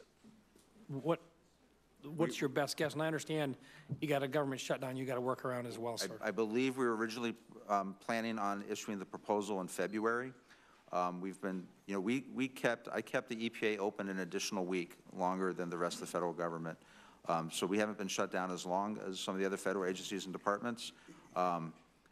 It's not a day-for-day exchange as far as how much longer it will take us on the proposal, but we may be slightly delayed at this point. But we will get it done before the summer driving season, provided we are back in a reasonable length of time. Reasonable time. Okay. With regard to within the law, small petroleum refineries are offered the opportunity to request a rollback on their requirement to actually incorporate ethanol into their products. Right now, that's amounted to about a 2.25 billion gallon per year reduction in the total amount of ethanol that's been incorporated into the fuel supplies. I don't think the original intent of Congress was that reduces the total amount of ethanol that is actually being marketed. Can you share with us your thoughts about the options that we've got when we recognize that the law allows those refineries to take a reduction or to apply for a reduction? What guidelines or what alternatives or what authority do you have to try to still meet the original goals for ethanol production, while at the same time honoring the guidelines of the law that allow those smaller refineries a hardship exemption? And can that exemption be reduced if you feel that you cannot meet the guidelines that Congress established with regard to the RVOs? Well, as you know, Senator, we've had 3 court cases on the small refinery program instigated during the court cases were instigated during the Obama administration when they were not granting any small refinery exemptions, and EPA has lost all 3 in the courts. So we are moving forward to implement the small refinery exemption. It is included in the Clean Air, well, it's in the RFS program as part of the Energy Policy Act of 2005, Clean Air Act, but it's also been encouraged through the appropriations process. We've gotten appropriations language telling us to implement the small refinery exemption program as well. You're correct. There are 2 competing issues there. Where if you grant a small refinery, it takes barrels away from the overall RFS goal of 15 billion gallons. There's not a lot of leeway for us there. Depends somewhat on the timing of the applications, but if we were to reduce the 15 billion gallons by the amount that we grant, then you'd end up having a rolling impact on having more refineries being subjected to higher levels of the ethanol mandate, and you could end up having even more refineries having to, being eligible for the exemption. What we have tried to do is provide more transparency. We started the dashboard this past fall so that everybody understands what we're doing on the small refinery exemption. And we're also taking a hard look at the overall numbers through our reset program that we intend to move forward, both the reset and the E15 and our RVOs. We're hoping to propose all 3 of those in February. Very good. Thank you. My time has expired. Thank you, Mr. Chairman. Senator Whitehouse. Thank you very much. Welcome, Mr. Wheeler. I want to let you know that I appreciate the polite and professional demeanor that you have brought to your task. Substantively, I continue to believe that you have your thumb, wrist, forearm, and elbow on the scales in virtually every determination that you can in favor of the fossil fuel industry, and I think that is very unfortunate. I do think that there is a baseline that we should work off of straight answers that are truthful and complete. And I would note, with respect to your recent answers to Senator Sanders about the CAFE standards, that the Federal Register analysis, your analysis of the CAFE standard proposal that you have increases CO2 emissions year after year after year after year, up to 9% increased CO2 emissions by 2035 relative to the existing baseline. So I don't think it's fair to say that you're taking action to help the carbon emissions problem when your proposal is worse than the baseline you began with of the Obama CAFE standards. And I'd put the page into the record. It's page 43327. Similarly, you referred to your ACE program replacing the Clean Power Plan as being something that would reduce carbon emissions. And again, your own analysis in the Federal Register, the government's own analysis in the Federal Register, shows that compared to the Clean Power Plan, your proposal will raise carbon emissions, CO2 emissions, by tens of millions of tons every single year, including, for example, in 2030, raising it by 60 million tons in that year. So I'd like to put those two without objection into the record. When you were last here on November 8th, 2017, for your confirmation hearing as deputy, Yes. I asked what you knew about your client Bob Murray's so-called action plan that he was running around bragging was being implemented by Scott Pruitt and the Trump administration. Here's what you told me. I did not work on the plan, and I do not have a copy of it. I saw it briefly at the beginning of the year, but I don't have a copy of it. I looked at it and handed it back to Bob Murray. So I think the reasonable conclusion from that testimony is that you really only had a hand on it briefly and only saw it very briefly. Okay, scroll forward to December 6, 2017, when we learned via published reports that on March 29, 2017, you attended a meeting between your client, Bob Murray, and Energy Secretary Rick Perry, where this action plan was discussed. There you are. And there's the Murray. And if we go on to the next photograph, you can see that this action plan was right there in the room. Boom. And it was a nice, cozy meeting. I'll show the bear hug photo. That's really a sweet regulatory relationship. So, For the record, that's not me, though. no. That's your client, Mr. Murray. So we later obtained a copy of the Murray Action Plan, which was in that room with Secretary Perry. It turns out that it was also provided to Vice President Pence, and it was provided to former EPA Administrator Pruitt. Now, you arranged for Murray to meet with Perry, and you tried to schedule a meeting with Pruitt, but he fell ill and the meeting did not take place. Murray was scheduled to meet with Pruitt that same day. Can you tell me now how many meetings with Trump administration officials for Bob Murray did you arrange, attempt to arrange, or attend, and with whom?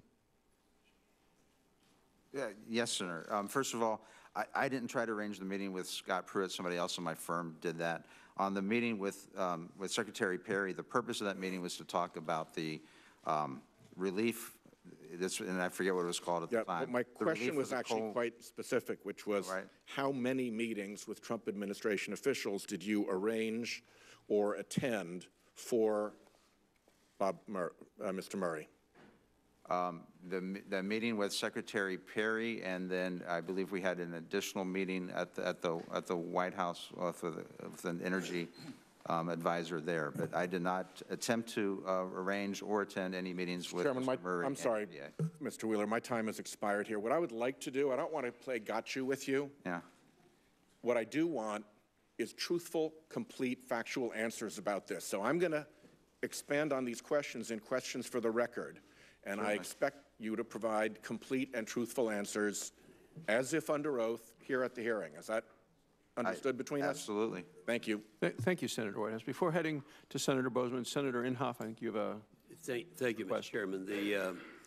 There's an editorial in Investor's Business Daily that was, it looks at the government charts that map out trends in hurricanes, tornadoes, droughts, wildfires, and all that. And there's no upward trend in extreme weather, but instead shows there is no trend in any of them. And I'd ask that this be made a part of the record at this point. without objection. No. Senator Bozeman. Thank you, Mr. Chairman, and thank you for being here and your willingness to serve. First of all, I want to thank you, you and your staff, for your timely response. We have an issue going on in Bella Vista, Arkansas, with a fire that has to do with a stump disposal. Your staff has been very, very good. This is a state problem, but you do have the expertise on staff to help them. Senator Bozeman, could I interrupt for just a moment? I dropped the ball here. You had agreed to help out Senator Ernst by allowing her to go first. Would you still like to do that? No, go ahead. Oh, okay. Oh. You sure?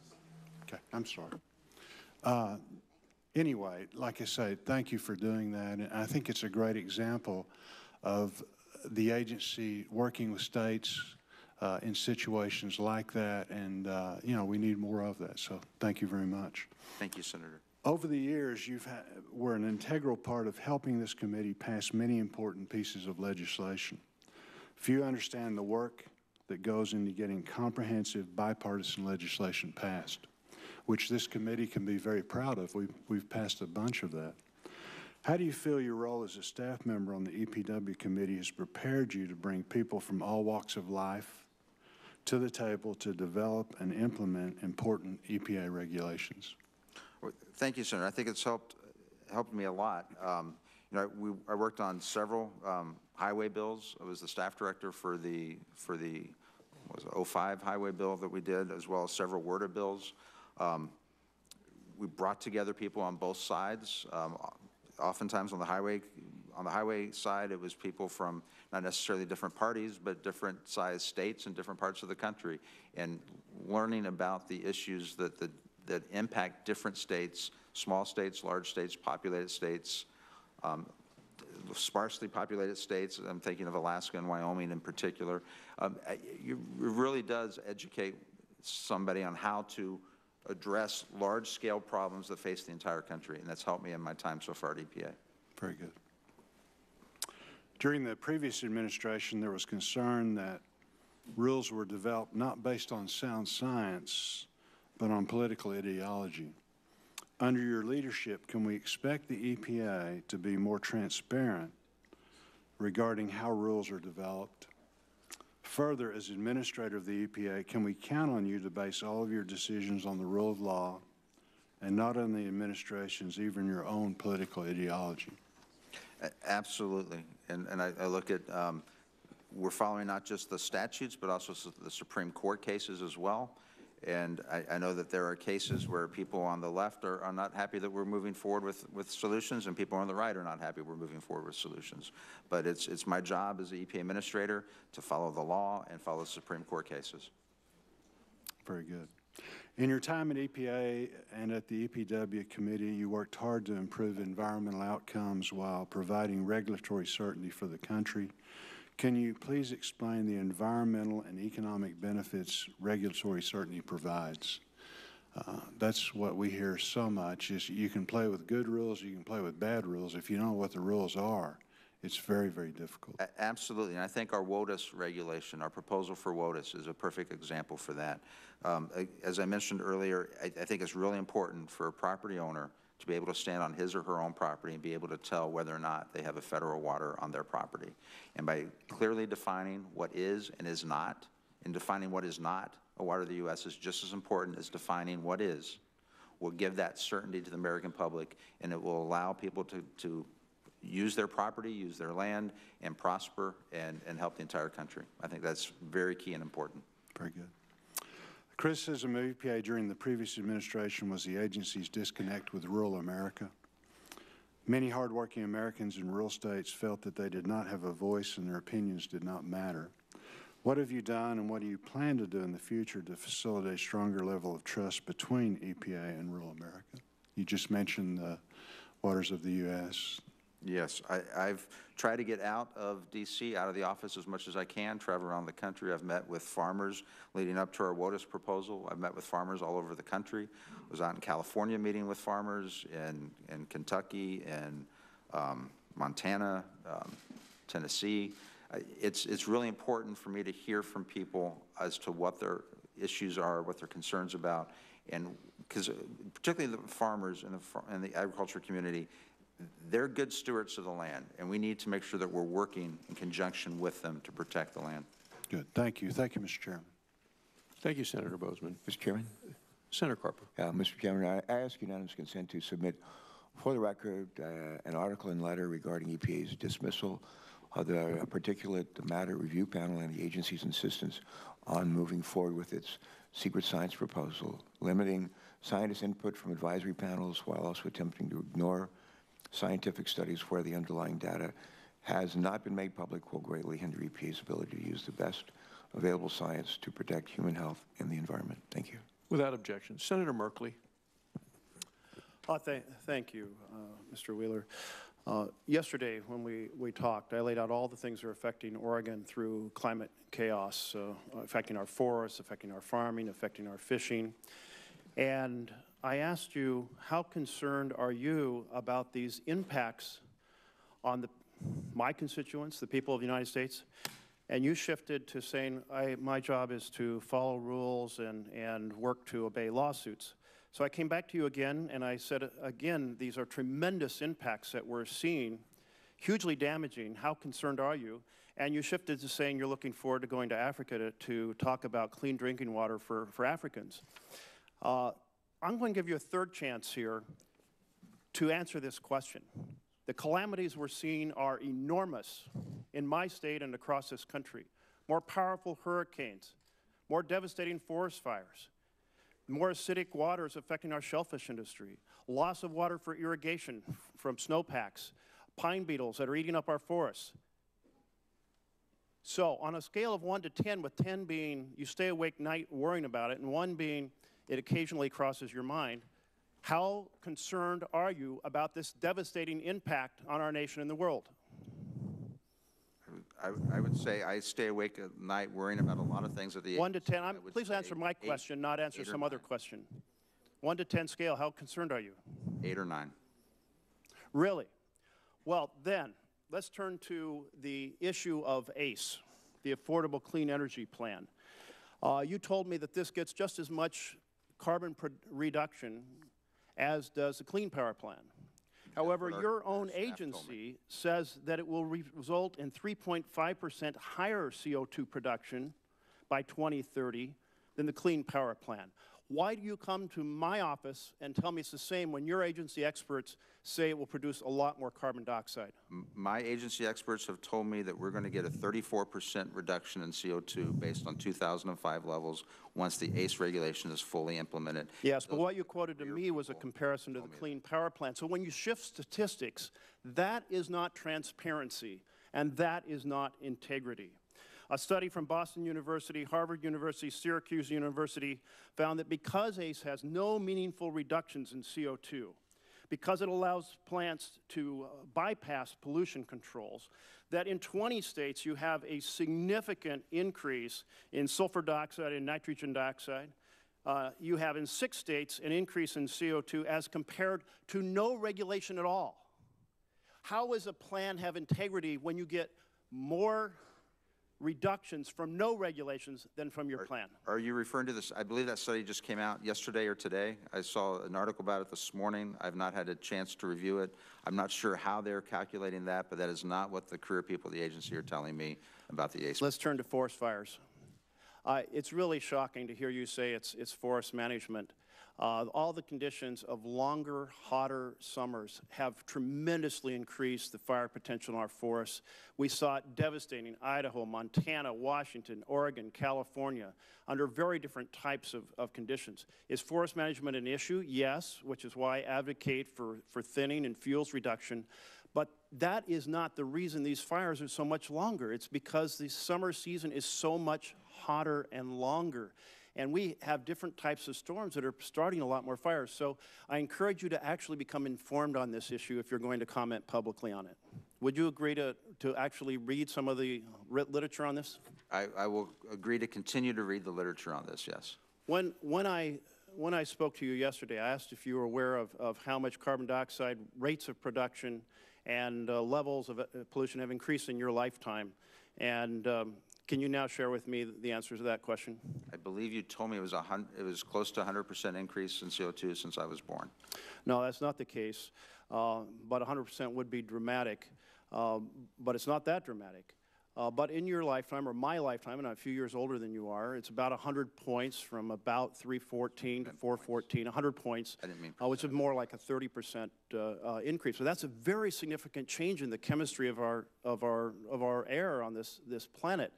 And the other thing I talked to you about was when you were born, or I was born, it was about a rate of a third of a point per year, and now it's about aiming towards 2.5 points per year. In other words, the rate of pollution, despite all the conversation we've been having over the last decade, is accelerating. And this is of enormous concern, that the rate is actually accelerating despite the international conversations. So my time's up. I hope you'll become more familiar with these issues. Our entire ecosystem and our rural agricultural base, which you've been talking about, our fishing, our farming, our forests are at grave risk. Thank you, Senator Murphy. I do want to clarify, I meant 100 points, not percent. That was a misstep. Thank you. Senator Ernst. Thank you, Mr. Chair, and thank you, Mr. Wheeler. I do want to commend you because you have been actively engaged with me, with my staff, and I truly do appreciate the time that you have taken to address some of our concerns. What I'd like to just have you reaffirm for me today, and you know exactly the questions I'm going to ask, reaffirm the commitment that we will see E15 for our summer driving season. Yes, we're still on schedule for that. It depends on, we're not able to work on it during the government shutdown. I also want to, when I listed some of the states that I visited to talk to farmers, I was obviously in Iowa talking to your farmers, and I'm sorry I didn't mention that. Yes, no, and I do appreciate that because I know the RFS is very important to our Iowa farmers as well as WOTUS. So thank you very much for working on that. We've had a very good response. I do understand that we are in a government shutdown, and I hope that we can resolve this very soon. Have you been able to take any steps that would mitigate any sort of delays that we might see due to the shutdown for the implementation of E15 year-round? I'm afraid not on the E15. It's not a court-ordered deadline for us, and it's not considered an emergency. At this point, we can only work on the court-ordered deadlines, the emergencies, or the constitutional authorities, such as assisting my preparation for the confirmation hearing. Okay, and we know that just this past Monday, the president also reiterated again that he wants to see E15 year-round, so we will hope for the best as we work through the government shutdown. When President Trump was elected, RIN prices were more than $1 at that time, and during 2016 and 2017, we saw over 4 dozen small refinery exemption petitions granted during that time period. In the last 2 years, RIN prices have dramatically dropped, so they are down to 10 cents and lower now. So with the RIN prices being so much lower today than they were 2 years ago, do you agree that this means there is less economic hardship associated with having to purchase those RINs? The RIN prices are certainly one criteria that is looked at to determine the economic hardship. The analysis for that is conducted by the Department of Energy, and then they send their recommendations over to EPA. Okay, and in terms addressing then those that are sent over from the DOE, I do understand that they evaluate for that hardship, and I would say with RINs being a tenth of what they were many years ago, the prices, the DOE evaluates for the hardship and makes that recommendation to you at the EPA. What is the EPA's role in granting or denying a full or partial waiver? Can you describe that process to me? It's done by by our technical team and the Air Office, where they review the information from the Department of Energy and then move forward with a recommendation to the Assistant Administrator for Air, and then on to myself for a recommendation on whether to grant a full, partial, or no relief. Can you assure me then that you will be examining those exemptions and not giving blanket exemptions as it appears has been done in the past by your predecessor? Yes, we will be examining each one individually to make sure that each one is warranted individually. Okay, because certainly we understand the potential for hardship out there, but we don't agree that every exemption that has been given in the past has been due to a hardship. I do want to touch on, I just have 1 minute left. I do want to touch on WOTUS, and again, thank you very much for working on that issue. Our Iowa farmers and ranchers are very, very appreciative of the work that has been done. Can you elaborate on how the replacement rule provides more clarity to our farmers and landowners than the original 2015 rule? Absolutely. We, as I mentioned earlier, we specifically define what is a water of the United States, and we also define what is not. So we're very clear on both what is and what is not. And again, my overarching goal for the WOTUS program is so that the property owner can decide for themselves whether or not they have a water of the U.S. without having to hire outside consultants or attorneys to do that for them. And I thank you for that, and I will give my time back. Thank you, Mr. Chair. Thank you, Senator Ernst. Senator Booker. Thank you, Mr. Chairman. Thank you, Mr. Wheeler. I know a lot of my colleagues have brought this up, but you are aware of the intergovernmental plan on climate change, sir? Yes, sir. And yes, you disagree with the findings of it? No, I didn't. I have not disagreed with the findings. I guess I'm asking. You're aware of it? No, I don't disagree with the findings. I've been briefed once by my staff. They gave me a number of, by my career staff, they gave me a number of background information to read, and we had scheduled additional briefings on it for early January. And those have been postponed, but no, I don't disagree with the findings. I'm still examining the findings. I'm trying to understand what was in it and what was covered by the assessment. And I find that frustrating because of the urgency of the challenges we face before us. Again, the review of it talks about the urgency to keep reduce greenhouse gas emissions and keep global warming between below 1.5 degrees. And the really potentially catastrophic natural disasters, food shortages, extreme heat, literally potentially seeing upwards of $1 trillion of damage to U.S. property. What about the National Climate Assessment issued by the 13 federal agencies, including the EPA, that was issued last November? You're familiar with that, sir? Yeah, that was what I was, I'm sorry, I thought that's what you were asking me about. No, the IPCC report. Oh, the IPCC. I'm talking to my staff about the U.S. government assessment.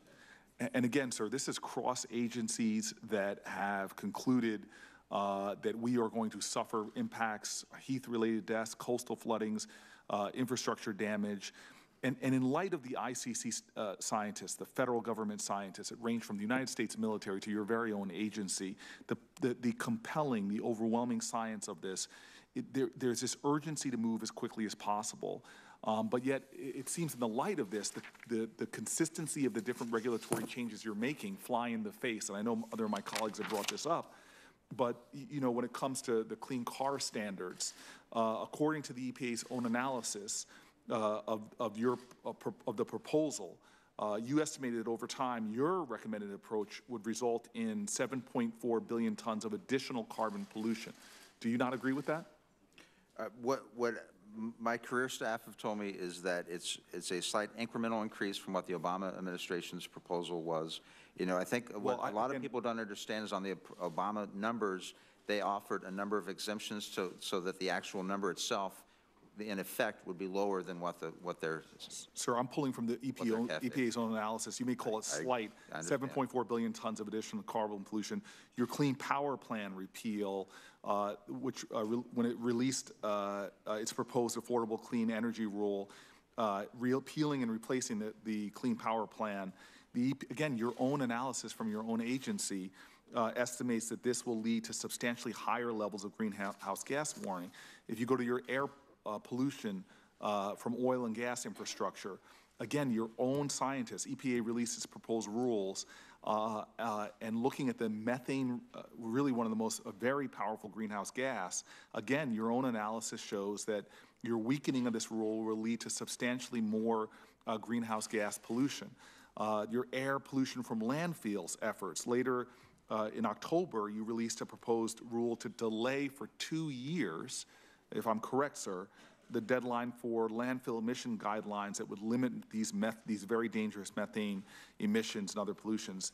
Again, this 2-year delay seems to again add to that larger problem. It just seems a consistency of actions you are taking to weakening rules, to undermining the sense of urgency that cross agencies are telling us that we face growing challenges, not just now, but really over the next 25 years. And I'm just wondering if your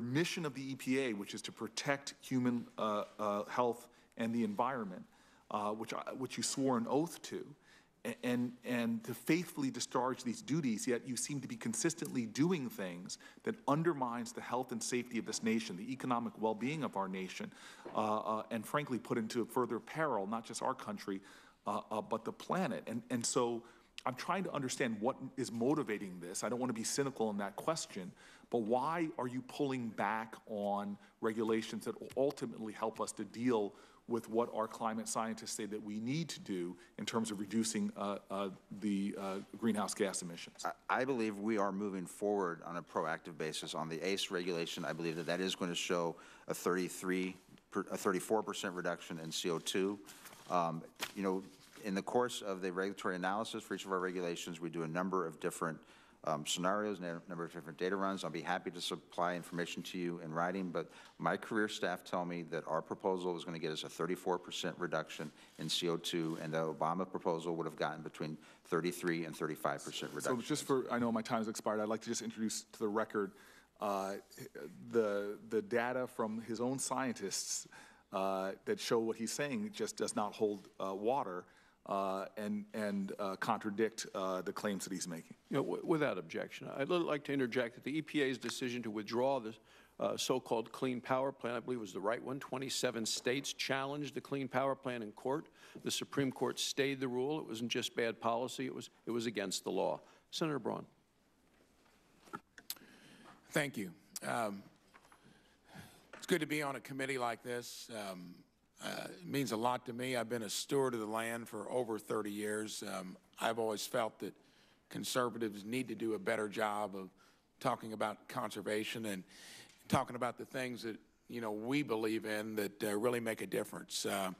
Been a tree farmer for nearly 30 years, involved in agriculture, used it in the campaign. I started the Ecology Club back in high school. So what we're talking about here is important. To me, I always view something in the process that you look at how you're going to accomplish the goal. And I think clean air and clean water is important to everyone.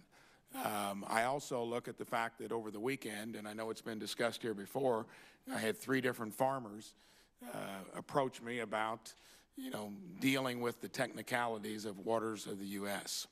So I'm going to ask you a couple specific questions, and then I want to get your viewpoint on how we navigate this dynamic of wanting to adhere to what I think all of us believe in: clean air, clean water, good health, and then the practicality of doing what you do through the EPA to make sure that we take care of the big picture and not unduly complicate lives for people, you know, on the firing line. waters of the U.S. The ruling as given in 2015, has it changed at all in the meantime, or is it in the process of being looked at?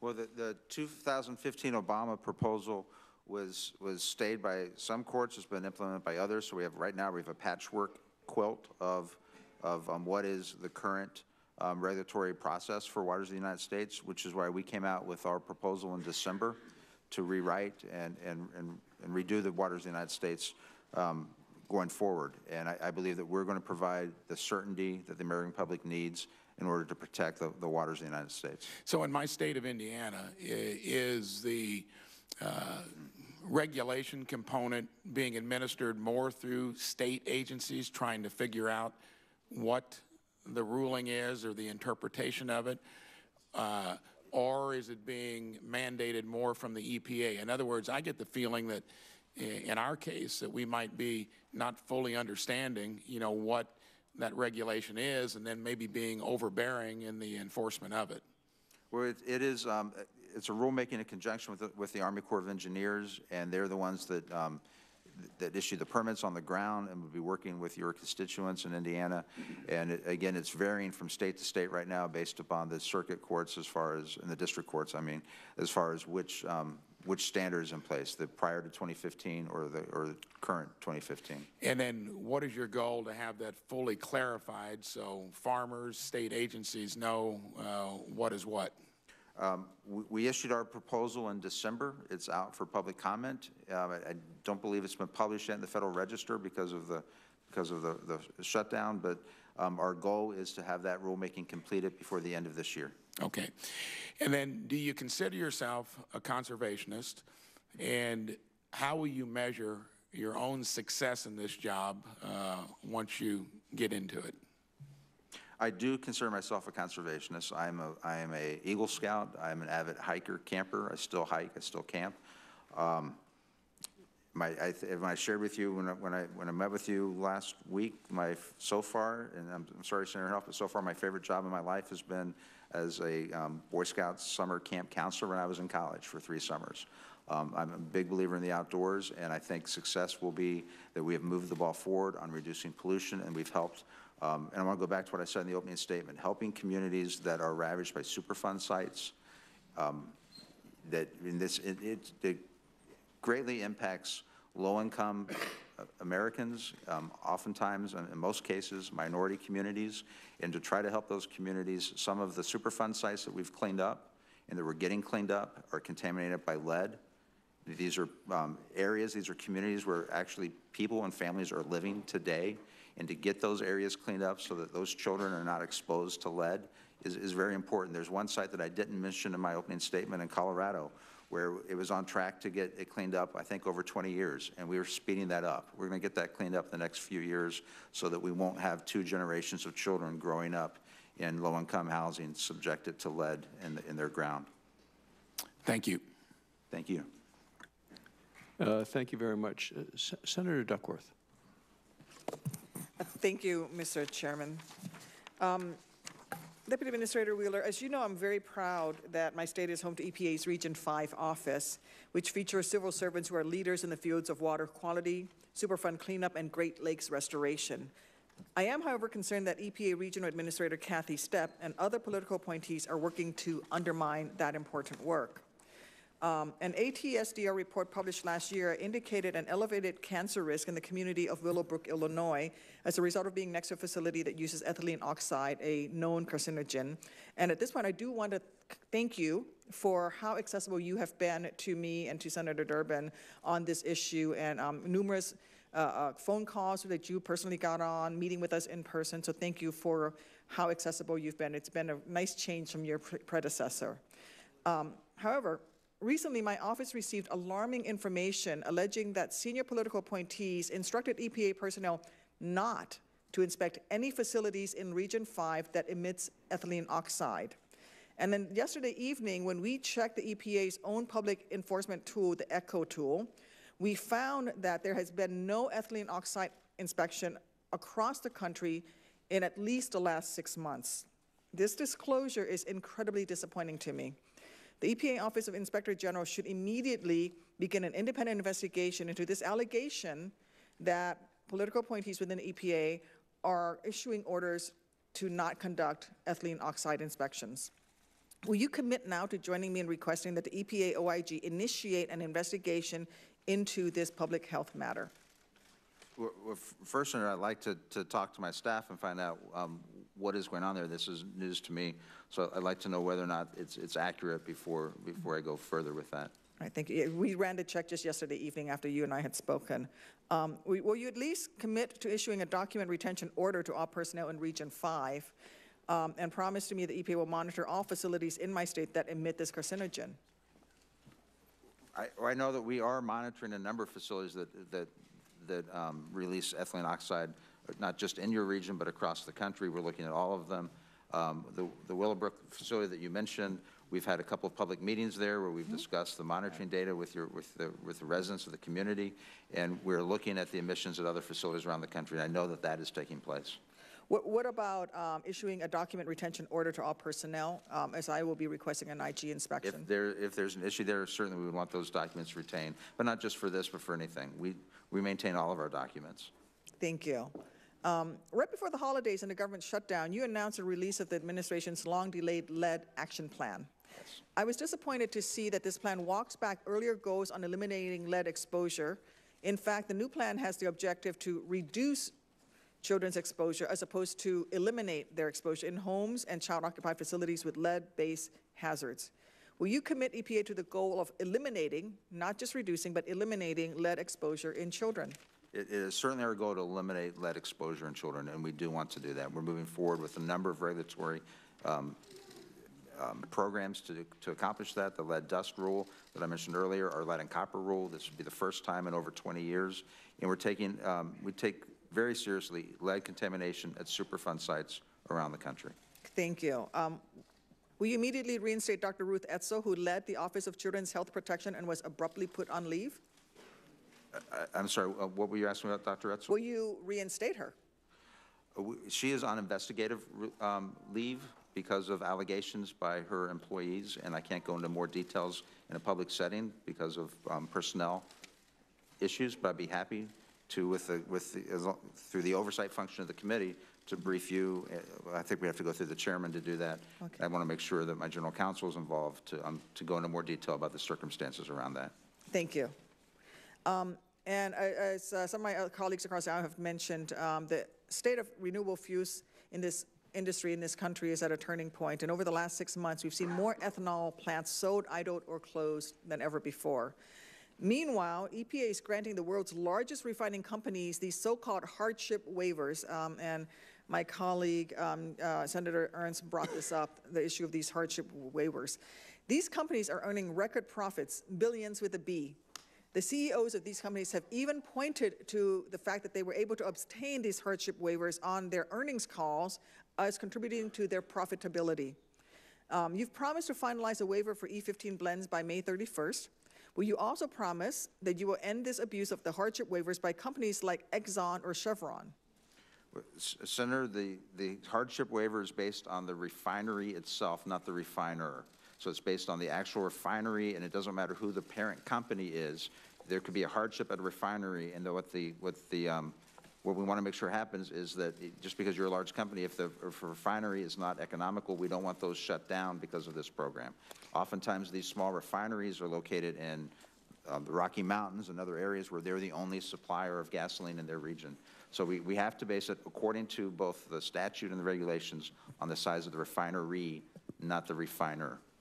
The issue we have here, though, is that the senator's time's expired. Thank you, Mr. Chairman. Thank you. Senator Sullivan. Thank you, Mr. Chairman, and Mr. Wheeler, thank you for your service to our country and your willingness to take on this job. I also want to thank your family. As you know, these jobs oftentimes entail the whole team, so thank you. I know some of them are here, and we really appreciate you guys being here, and I'm sure you're proud of your spouse or your dad or who's at the chair, so thank you. I appreciate also the time you spent with me. I think one of the themes here is how responsive you are to Democrats and Republicans. That's a really important part of the job. Our discussion yesterday on a number of Alaska related issues, the PM 2.5 non-attainment problem in Fairbanks and North Pole, Alaska, working on clean water issues in my state, particularly in rural communities, cleaning up ANCSA contaminated lands, which the ranking member and I had a bill last year that passed that helped do that. So transboundary mining issues, which are a big challenge in Alaska. So I'm not going to go into each of those. We got a commitment. One commitment, though, I do want to get from you is to get up to Alaska soon after your confirmation. Can I get a commitment from you on that? Yes, Senator, I'd be happy to. Maybe even if I invite you in the winter. It's 45 below in Fairbanks right now, so you got to be a little tough to come up. But August sounds great. well, no. All right. Well, maybe I'm not going to be so supportive. No, I'm just kidding. So, listen, this is a confirmation hearing that's supposed to look at your past qualifications and experience for the job. And what was your first job out of law school? My first job was a career employee at EPA working in the toxics program. Okay, so you were a career employee at the EPA, and you did that for how long? For 4 years. And you received some awards, I believe, during that time? I did. I received 3 bronze medals. Okay, and what does that mean? Well, they weren't gold or silver, but they were still very important. You got medals, though, right? Proud of them. From the EPA as a career employee? Yes, as a career employee. Okay. Well, I think that's important. You'd probably be one of the first career employees to run the agency, wouldn't you? I believe Steve Johnson, who was administrator under President Bush, was probably the first. Okay, and then you came to this committee, which has oversight of the EPA and all the issues covered. How long were you at this committee? 14 years. 14 years as counsel and staff director? I was the staff director and chief counsel for the last 6 years that I worked here. Okay, so essentially you were the main guy running the committee. I mean, with the exception of the senators. I had a lot of help, and there was a chairman with the gavel. Yes. All right. Well, I don't want to. I think it was Senator Inhofe, so I don't want to get in trouble here, but you know what I mean. So we're talking almost 20 years, 18, in public sector, either at the EPA or at the committee overseeing the EPA. Correct? Correct. Yes. Okay, I think that's really strong qualifications for this job, and hopefully my colleagues on both sides of the aisle will at least acknowledge that, because it's obvious. You come highly, highly qualified in the public sector. So we appreciate that, your service to America. Thank you, sir. Let me ask, because my colleagues, and unfortunately I hope the media that's watching this hearing will write about your almost 20 years of public sector experience, because what they love to write about is, quote, a lobbyist for a coal company. Okay, so you were a lobbyist. I was. Can you talk about what you did in that job? And I know Murray Energy comes up. What was your big issue with those, with representing them? You represent a lot more. Yes, I represented over 20 different clients during my time as a consultant. They ranged from companies to trade associations to NGOs. I represented an air quality management district in California. For Murray Energy, for the last 4 years that I represented Murray Energy, the #1 issue that I was asked to work on each of those 4 years was to try to shore up the United Mine Workers pension and health care funds. Okay. They're underfunded. We were successful on the health care side, but we were not successful in getting the pension bill through Congress before I left. But I'm very proud of the service that I did there. I'm very proud of the work that I did on behalf. Well, look, I hope our friends in the media might want to cover that issue as well. And I'm sure Senator Capito and Manchin also appreciate that hard work. We all do, right? I have miners, coal miners in my state. I have miners in my state, and they're great Americans. Let me ask one final question. Oceans and ocean pollution and plastics. This is a huge issue. It's an issue that we've made a lot of bipartisan progress on. I'm pointing to Senator Whitehouse's empty seat there. He and I had a bill last year. The President signed. The Trump administration is doing great work on this, arguably much better than the previous administration. We're going to soon put forward our Save Our Seas Act 2.0. Save Our Seas Act 1.0 was signed by the President just a couple months ago, with Senator Whitehouse and I both in the Oval Office with the President. Do you have any ideas that we can move forward with on addressing the big challenges we have: ocean pollution, plastics, and the role that you have already played in that regard with regard to the EPA. Perhaps the nominee could either very briefly, but answer in writing as well. Certainly. We have a or maybe program. Commit to work with us, just to keep it short. Happy to commit to work with you, sir. And I consider it a very big problem internationally, and something that we are on top of. Great. Thank you very much. I would like to interject that the nominee has received praise from the United Mine Workers of America. Cecil Roberts, the United Mine Workers International president, has said the following of Mr. Wheeler, and I'm going to submit the statement to the record. He said, "He will be a reasonable voice within the agency and will recognize the impact on both the workers and the mining communities that are directly affected as EPA develops future emissions regulations." Well, that'll be submitted to the record without objection. Senator Markey. Thank you, Mr. Chairman. Mr. Wheeler, you earlier said that you thought that we were having a climate issue and not a climate crisis. Is that correct? I did say that, yes, sir. Okay. So let me just begin by saying I think that you're 100% wrong. We are having a climate crisis. How do I know? Well, I know because 13 federal agencies, including your own, in November issued a report. And here's what all 13 federal agencies said: that our efforts do not yet approach the scale necessary to avoid substantial damages to the economy, environment, and human health. Now, how did President Trump respond when asked about the conclusion of the National Climate Assessment that your agency helped to produce, that climate change could devastate the American economy? He said, "I don't believe it." Do you agree with Donald Trump? I believe President Trump was referring to the media reports of the assessment itself.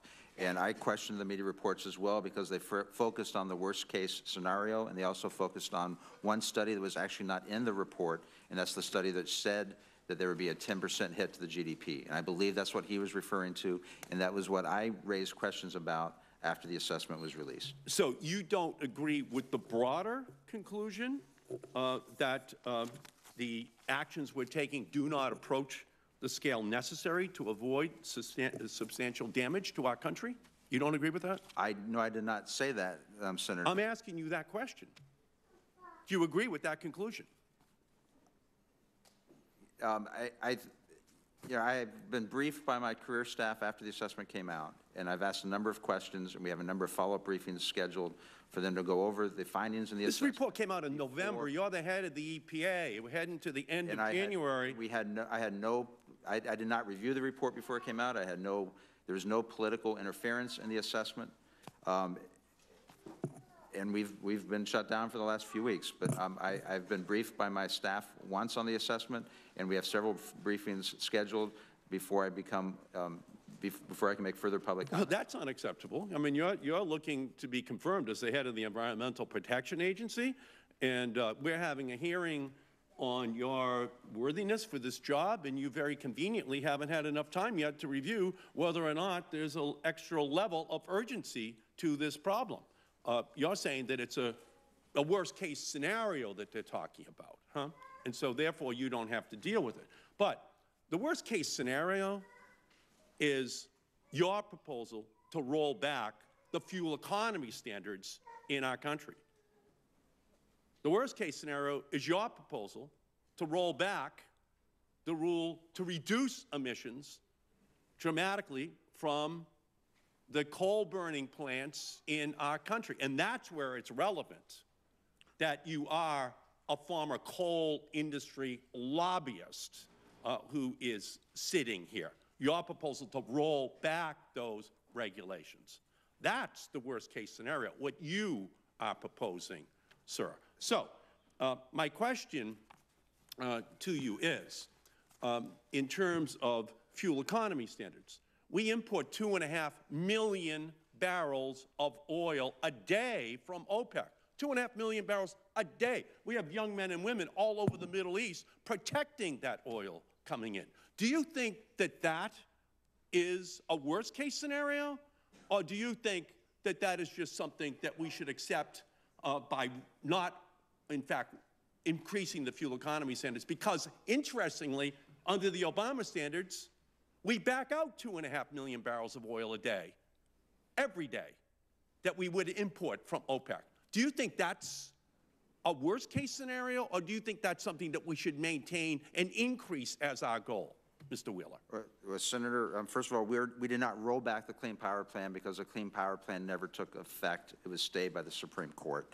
What our proposal does is follow the Clean Air Act, follow the court decisions. The effect of your decision is to not implement the Clean Power Plan, which dramatically reduces greenhouse gases. Because it went outside the bounds of the Clean Air Act. What we put forward is a proposal that follows the Clean Air Act and follows the law. Yeah, well, here's the problem that I have, sir, with you. In this hearing, you're putting up a smokescreen to ensure that there is an advancement of Donald Trump's dirty policies. And the impact on ordinary families, their health, the health of our country, the security of our country is absolutely urgent. The American people want higher fuel economy standards. They want higher standards for reducing pollutants going into the lungs of the people in our country. And what you're here doing is defending Donald Trump's policy. I don't believe it, he said. Well, the American people believe it because they know that it's American scientists that came to this conclusion, including your own. And you can say you haven't had time to read it, but that in and of itself, from my perspective, is a disqualification for having the job which you are sitting here seeking to be nominated. I didn't say I didn't read it. I said that I haven't finished. There will be order. Briefed on it by my staff, sir. The Senator's time has expired. I would like to interject. The EPA's decision to review the vehicle standards was the right one. In 2017, the Alliance of Automobile Manufacturers sent a letter to the EPA stating, if left unchanged, these standards could cause up to 1.1 million Americans to lose their jobs due to lost vehicle sales, and low-income households would be hit the hardest. Unanimous consent to enter this statement into the record, and without objection, it will be done. Senator Mr. Chairman, before you do that, I would like to ask unanimous consent to submit for the record a letter I sent to Mr. Wheeler last month asking about a possible coordinated campaign between Mr. Wheeler and the White House to bury the results of the report mentioned by Senator Markey and other materials as well related to EPA's efforts to take us backward on climate change, on a climate change crisis. Without objection. Senator Kramer. Thank you, Mr. Chairman, and thank you, Mr. Wheeler, for being here and your willingness to serve in this capacity. I believe that when you and I sat down and met in my transitional office, I hadn't been appointed to this committee yet, but you were telling me it was the best committee in Congress. And I stand by that. It is the best committee in Congress. I appreciate that. And before I forget, I want to, right up front, also invite you to my state of North Dakota. And you can come in August if you like, but January and February, not quite as cold as Alaska. But you could bring your family and go camping, as you know. All right. And we'd love to have you. And it's especially I'd like to bring you to the Energy and Environmental Research Center at the University of North Dakota, where we could have a discussion on these and several other topics that are important. And I also want to thank you for your very good work on the rollback of waters of the U.S. and coming up with a what I'm sure is a much more common sense and legal definition of a waters of the U.S. Same with regard to the Clean Power Plan being replaced by ACE. I mean, while I appreciate the passion from some on the other side, I'm quite certain that ignoring a Supreme Court stay isn't in your authority, is it? No, it is not. We have to follow the Supreme Court. Yeah, I would think so. So thank you for that. Certainly, I also want to piggyback a little bit on what Senator Ernst was talking about with regard to the year-round E15. That was something that I'd advocated for a long time, and certainly she had, and other, not just advocates of ethanol, but I think, again, as conservatives, we like to eliminate barriers to markets. While some might argue over the RFS or they might argue over the volume set, again, the law is the law, and I think it was an appropriate move, and I congratulate you and appreciate what you and the President did in making that commitment. I want to, with regard to the RFS, you know, there are as many opinions and as divergent opinions in North Dakota, as you might imagine, as there are in this room on the RFS and in what it should do and what it shouldn't do. I would like to ask you, though, what's your professional opinion on what happens in 2022? Because I think sometimes we discuss this issue, past each other without a clear understanding of what exactly the law does in 2022 and what options there are, and what happens if we do nothing. If Congress does nothing by 2022, then the implementation operation of the program would be up to the agency, up to the EPA, and we would have we could continue the program as is. There's a number of different options we could do. We've not started to look at what we might do in 2022. I know there's legislation, at least in the House, on extending the program further, but we will have to make some decisions as far as what the RFS program looks like post-2022. So would it be your recommendation that Congress get together with all of our divergent views and find a prescriptive solution that doesn't leave a lot of, too much discretion over the course of administration after administration?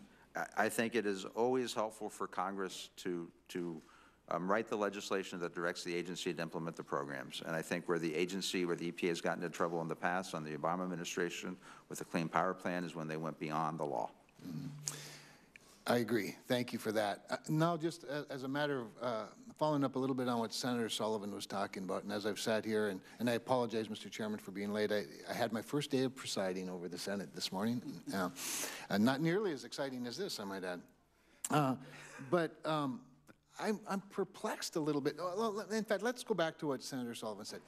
And it occurred to me as he was talking, did those 18 years as a professional staff person at the EPA prepare you well for your work in private industry?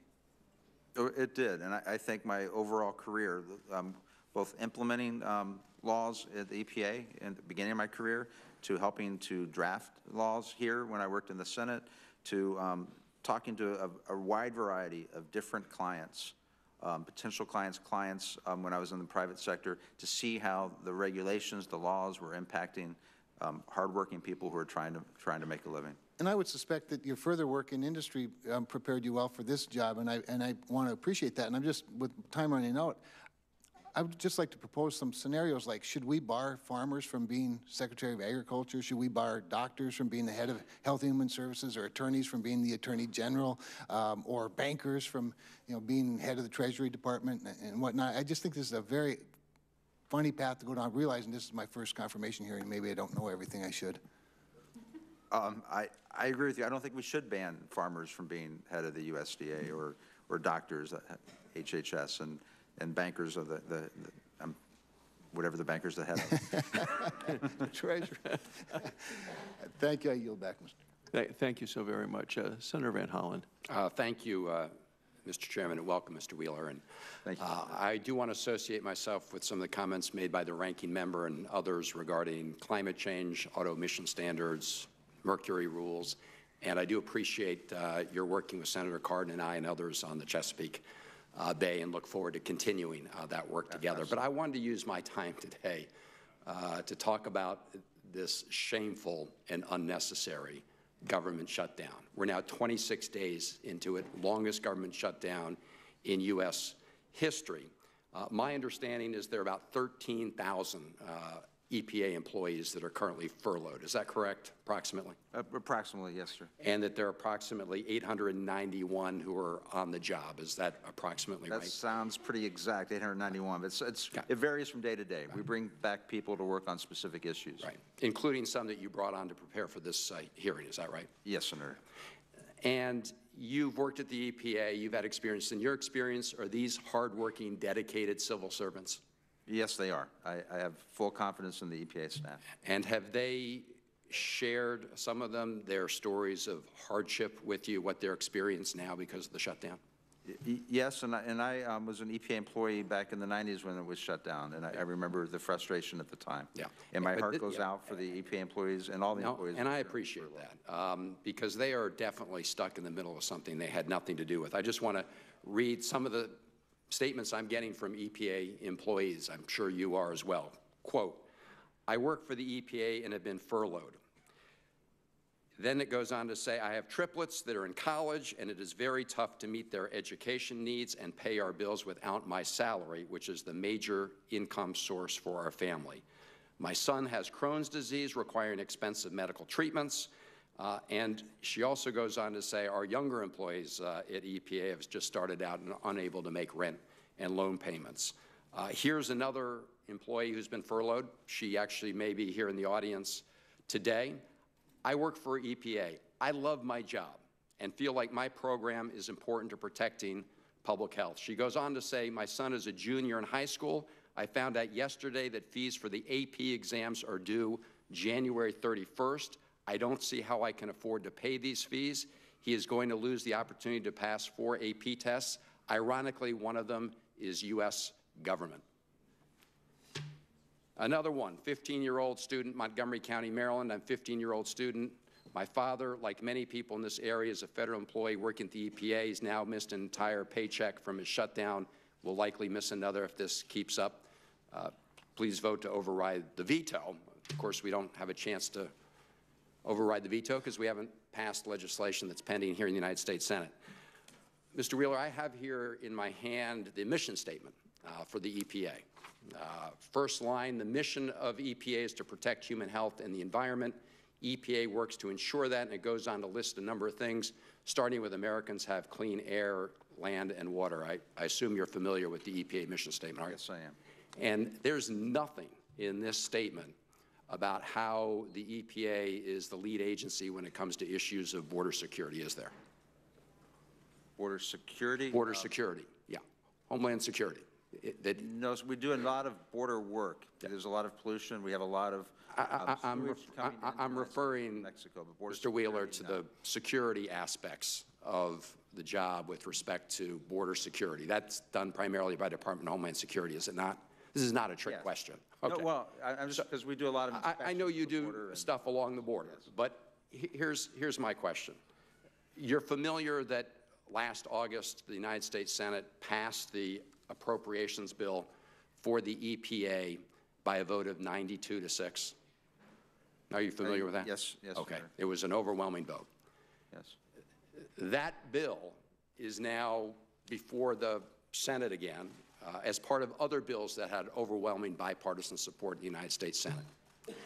And the Republican leader says that we can't vote on those bills because the President of the United States won't sign them. And my question to you is, why won't the President, you're the senior administration official here today in the middle of the shutdown in this committee, why won't the President sign a bill to fund the EPA, which has nothing to do with the government shutdown, a bill that passed this body 92-6? Can you just explain to people, including the people who wrote into me, why that is the position of the President of the United States?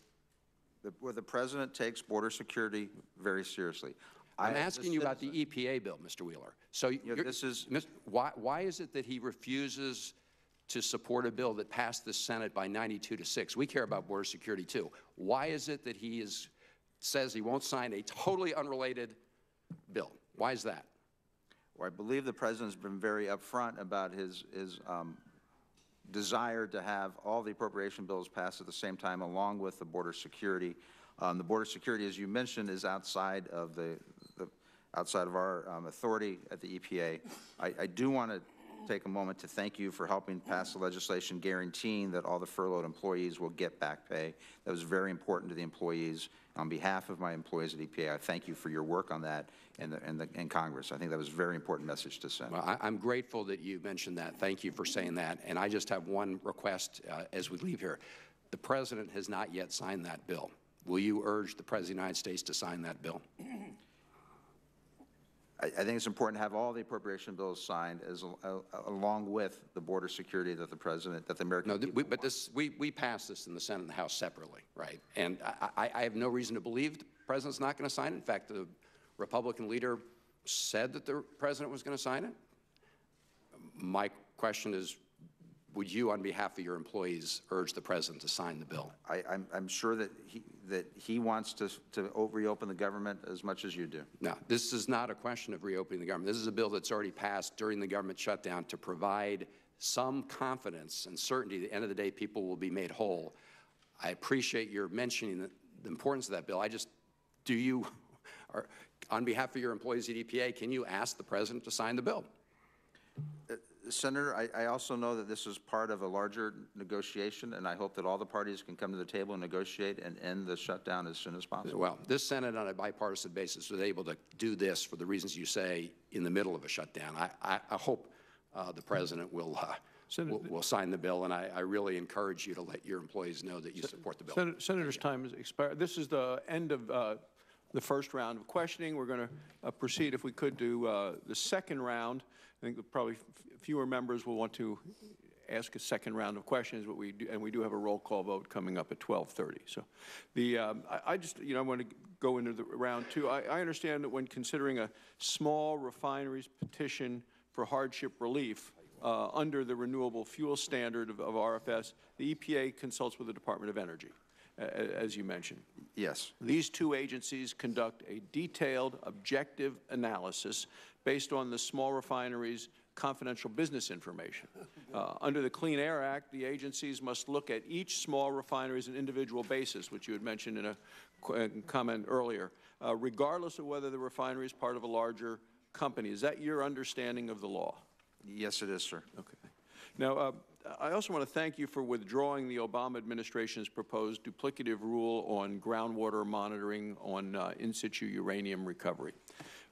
This rule was a midnight regulation the EPA issued the day before President Obama left office. So when you talk about a midnight regulation, that by definition really fits it. The Nuclear Regulatory Commission, our nation's principal nuclear regulator, stated that there was no health or safety justification for the rule. The NRC has also said that the rule interfered with its jurisdiction over uranium recovery activities. Now, to ensure this doesn't happen again, I've written to EPA asking the agency to sign a memorandum of understanding which would clarify the NRC and the EPA's jurisdiction over those activities. Do you know if his work has begun on that memorandum of understanding? And if not, it has begun. It began before the end of last year. At this point, we're not working on it as part of the shutdown, but it has begun, sir. Yes. You know, the cost of regulations coming out of the EPA was staggering before President Trump took office. According to the Office of Management and Budget, major EPA rules cost between $54 billion and $86 billion a year between the years 2006 and 2016. That total was more than the cost of major rules from 7 other cabinet-level federal agencies combined. 7 agencies combined. Has this administration taken a hard look at those costs? And in your opinion, has the EPA better balanced regulatory costs with environmental protection? We have, and we have a cost-benefit rule that we proposed in early last year. We received 3,200 comments on it. We're reviewing those comments and plan to go forward with that, which will help define how we look at cost-benefit analysis across the board. You know, I've seen some stories in the press that the EPA enforcement cases have fallen. In my opinion, how many enforcement cases are filed isn't the best metric to measure the EPA's successes. Our goal should be to actually make sure that people are following the law in the first place. This is called the compliance assurance, making sure that businesses across the country comply with the law up front so that enforcement actions aren't needed. What's the EPA doing to improve compliance assurance? We are working very hard on compliance assurance, and I think the agency has for a number of years. And I think the more compliance assurance that we have, the fewer enforcement actions that we need to take. But there's been a lot of misleading information in the news media about our enforcement program. I'd like to correct 2 items real fast, if you don't mind. Last summer, a group, EDGI, released a report on what they thought our enforcement numbers were. We went over that, and we went over it again, and our career people went over it, and it appears as though they made some simple mathematical errors in their report. They claim, for example, that our administrative compliance orders were down 42%, but actually they were up 13%. And then just recently, Peer released a report on our criminal enforcement program. They said that we aren't making the criminal referrals. We don't actually make criminal referrals. We make requests for prosecutorial assistance.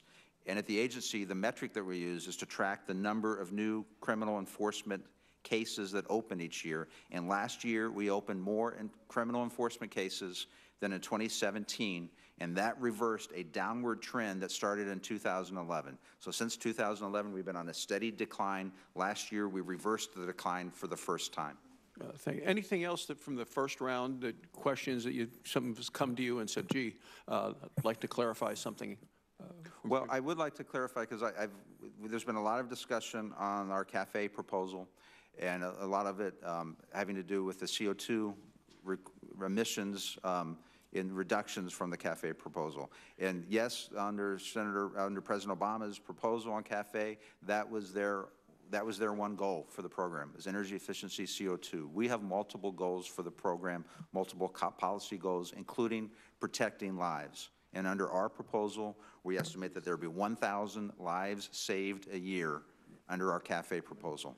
And so I neglected to mention that earlier, but I think that's very important for everyone to understand. It will decrease the cost of a new car by $2,300, and that will get older cars off the road. And when you get an older car off the road, people are buying safer cars, and it will save 1,000 lives a year. And I think that is a very important fact to get out there in the public. Thank you. Senator Inhofe, you have a unanimous consent. I do have a unanimous consent request. I'd like to submit these two studies into the record. Both are from the Department of Agriculture and Consumer Economics, the University of Illinois, Urbana. The first study is from September 2018. Its conclusion, quote, little if any evidence that the blend rate for ethanol has been reduced by small refinery exemptions. And the second one, quote, the updated analysis in this article shows even less evidence that the blend rate for ethanol has been reduced by SREs. Without objection. Senator Carper. If I could, a couple of UC requests, Mr. Chairman. First of all, Mr. Chairman, I ask unanimous consent to submit for the record articles to describe Mr. Wheeler's troubling decision to continue his predecessor's efforts to weaken EPA's enforcement power, including maintenance of the Sioux and Settle directive, changes in the Clean Water Act enforcement, and the twice introduced proposal to eliminate the Office of Environmental Justice. Without objection.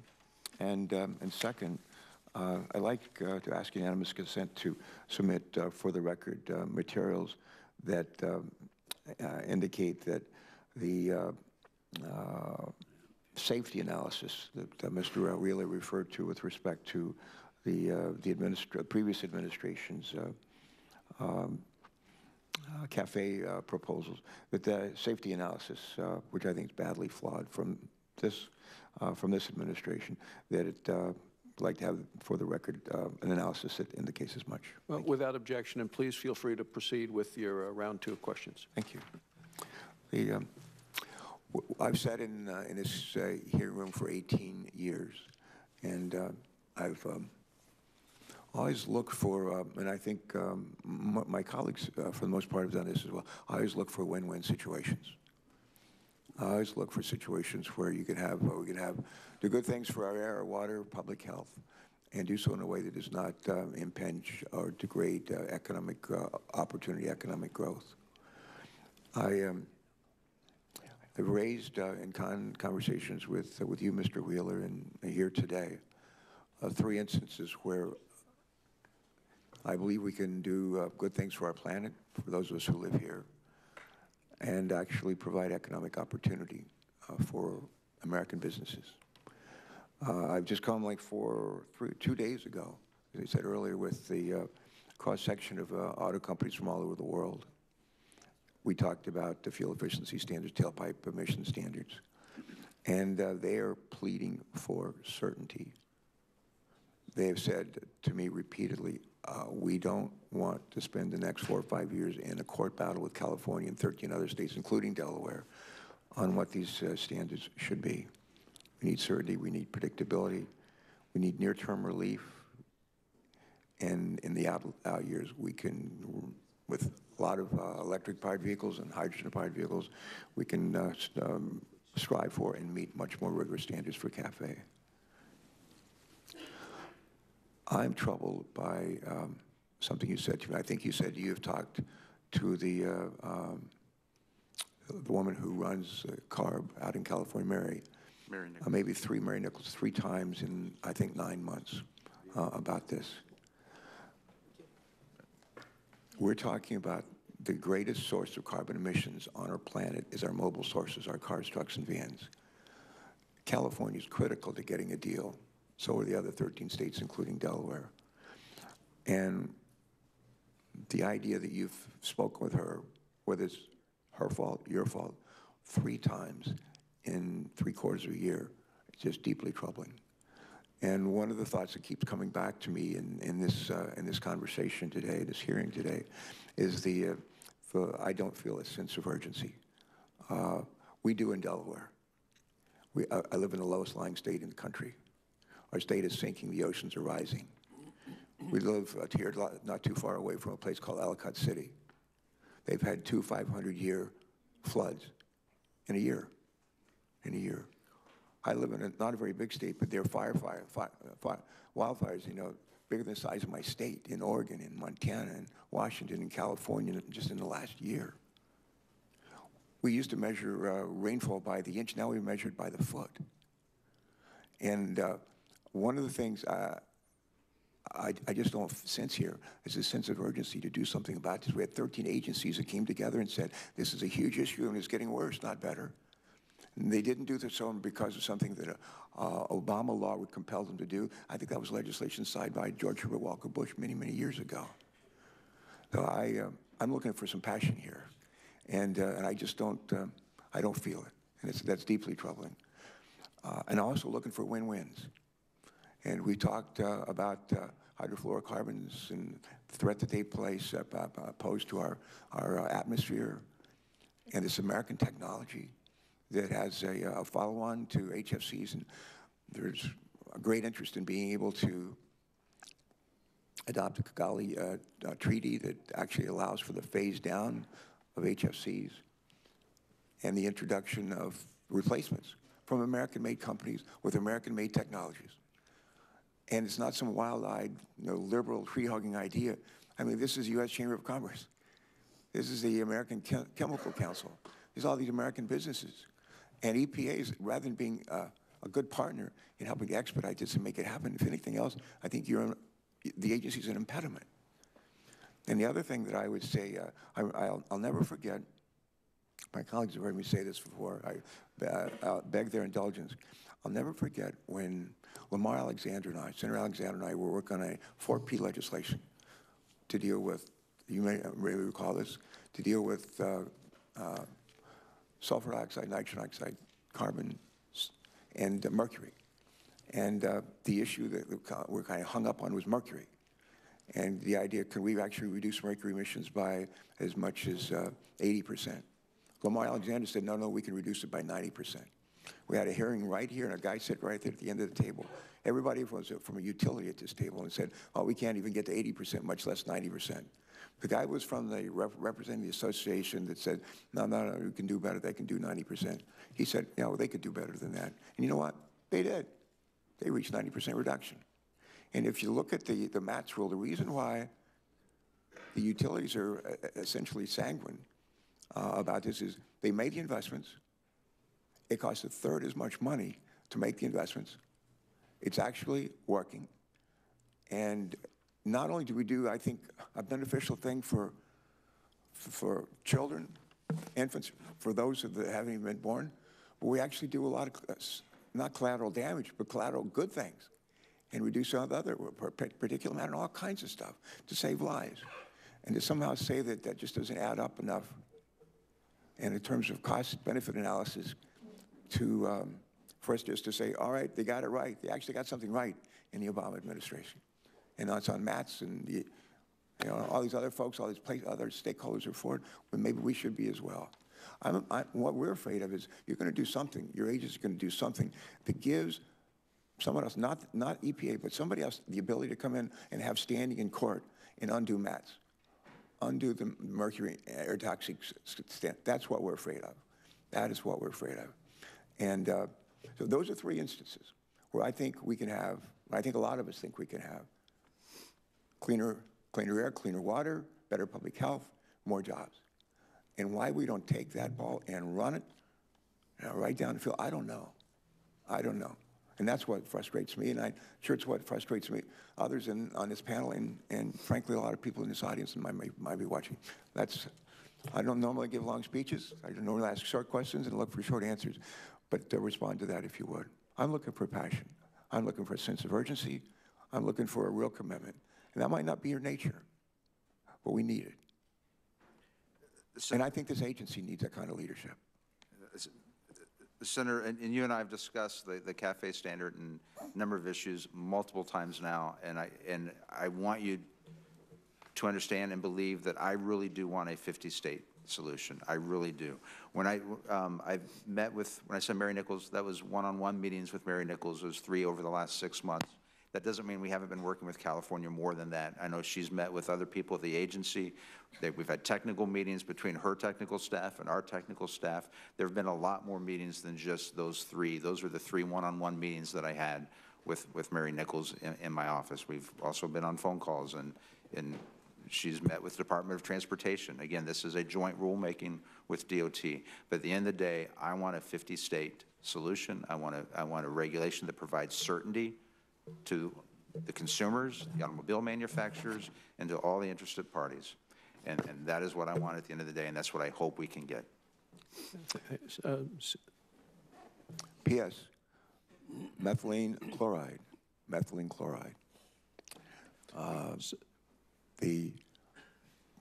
I want you to impart a sense of urgency in getting a rule done on that. Something that was actually something that Scott Pruitt did that we thought was right. And here it is 2 years later, and we still haven't followed through on it. Let's get it done. As I shared with you Tuesday, our hope had been to publish that last week. It is at OMB. It's saying they're ready to go as soon as the Federal Register opens. But that is something that I've taken seriously, and it's something that we spend a lot of time. I've spent a lot of personal time on that issue. And I hope we can get that out as quickly as possible. Methylene chloride, for the record, is a paint stripper that kills people. Must be a really good paint stripper, but unfortunately it kills people. Thank you. Senator Inhofe. Thank you, Mr. Chairman. First of all, I want our witness to recognize that I am not at all offended that you found your leadership in the Eagle Scouts to be more rewarding than your leadership under me for 14 years. Thank you, Senator. And also, I appreciate the fact that you brought up and someone else did, Senator Braun, I believe it was, brought up the fact that how much more that our landowners, property owners, are good stewards of their land. And this is kind of interesting because under the previous administration, Dan Ash was the head of the Fish and Wildlife, and he came at my invitation out to Oklahoma, and this is the first time that I think that in his career that he realized that this was true. He was actually in the western part of the state and in the central part of the state, and this is a recognition that I really appreciate.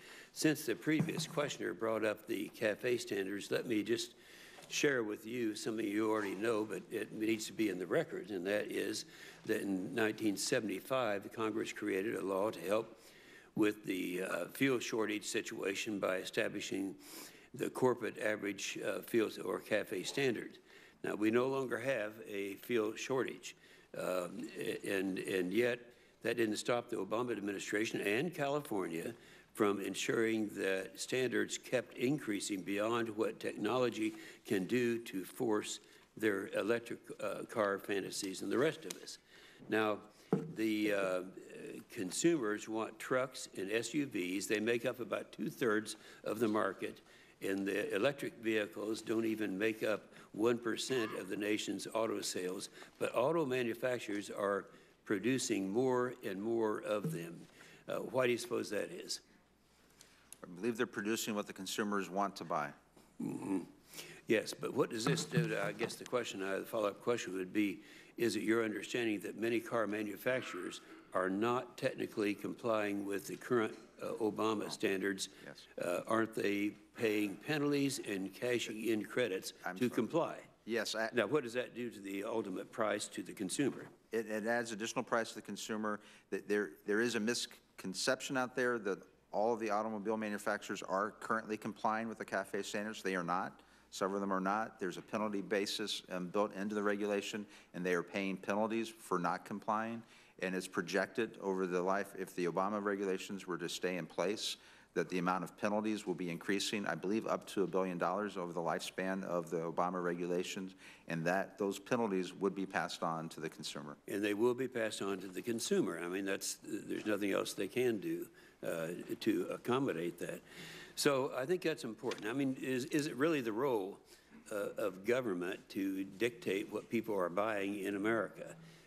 In enforcing that. That's something that I've watched and you've seen over the years. It's something that we have a serious problem with. Mr. Wheeler, the EPA has been taking a lot of criticism for supposed lack of enforcement actions under Trump. Would you like to talk a little bit about the enforcement standards that have been imposed under your administration so far? Absolutely. First of all, I think it's important to note that we did not have a political head of our enforcement office for all of 2017. Susan Bodine was not confirmed until the end of 2017, which is actually the first quarter of 2018. So we've only had a political head for the 3 quarters of 2018, yet our enforcement numbers, important enforcement numbers, are up. As I mentioned a little while ago, our criminal prosecutorial assistant, the number of criminal cases we opened was up in 2018 compared to 2017. We initiated 140 lead enforcement actions in fiscal year 2018 compared to 127 in 2017. And we're using all of our tools, including compliance assistance. The environmental benefits, as I mentioned in my opening statement, we've removed 809 million pounds of pollution and waste through enforcement actions in 2018, which is almost double what we removed in 2017. What our enforcement program needed in the Trump administration was a head of the office, and I'm glad that the Senate confirmed Susan last year. We still have the head of our emergency response office has not been confirmed yet.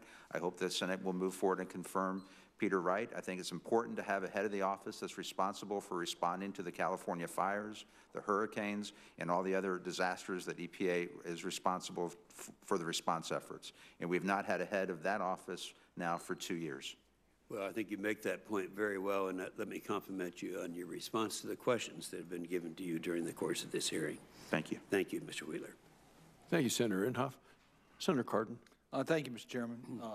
Mr. Wheeler, you and I had a chance yesterday to talk about the WRDA bill, a bipartisan bill that passed this committee that provides new tools in dealing with water issues in this country. And we both talked about the fact that you are going to be restrained by funding because some of the issues have not been funded at the level I think this committee would like to see funded. And I agree with you on that, and we're going to work to get you not only the legislative authority but also the resources. In one case, there is funds, and that is the new lead service line replacement grant program. Congress did appropriate $10 million for the program for FY18. Will you commit to standing up the program and providing this committee a status update on how we're dealing with the lead service line replacements? Absolutely. That is an important part of our lead strategy, and our drinking water strategy is to try to make sure that people have safe drinking water and we get the corrosive pipes taken care of and the lead service lines replaced as quickly as possible as well.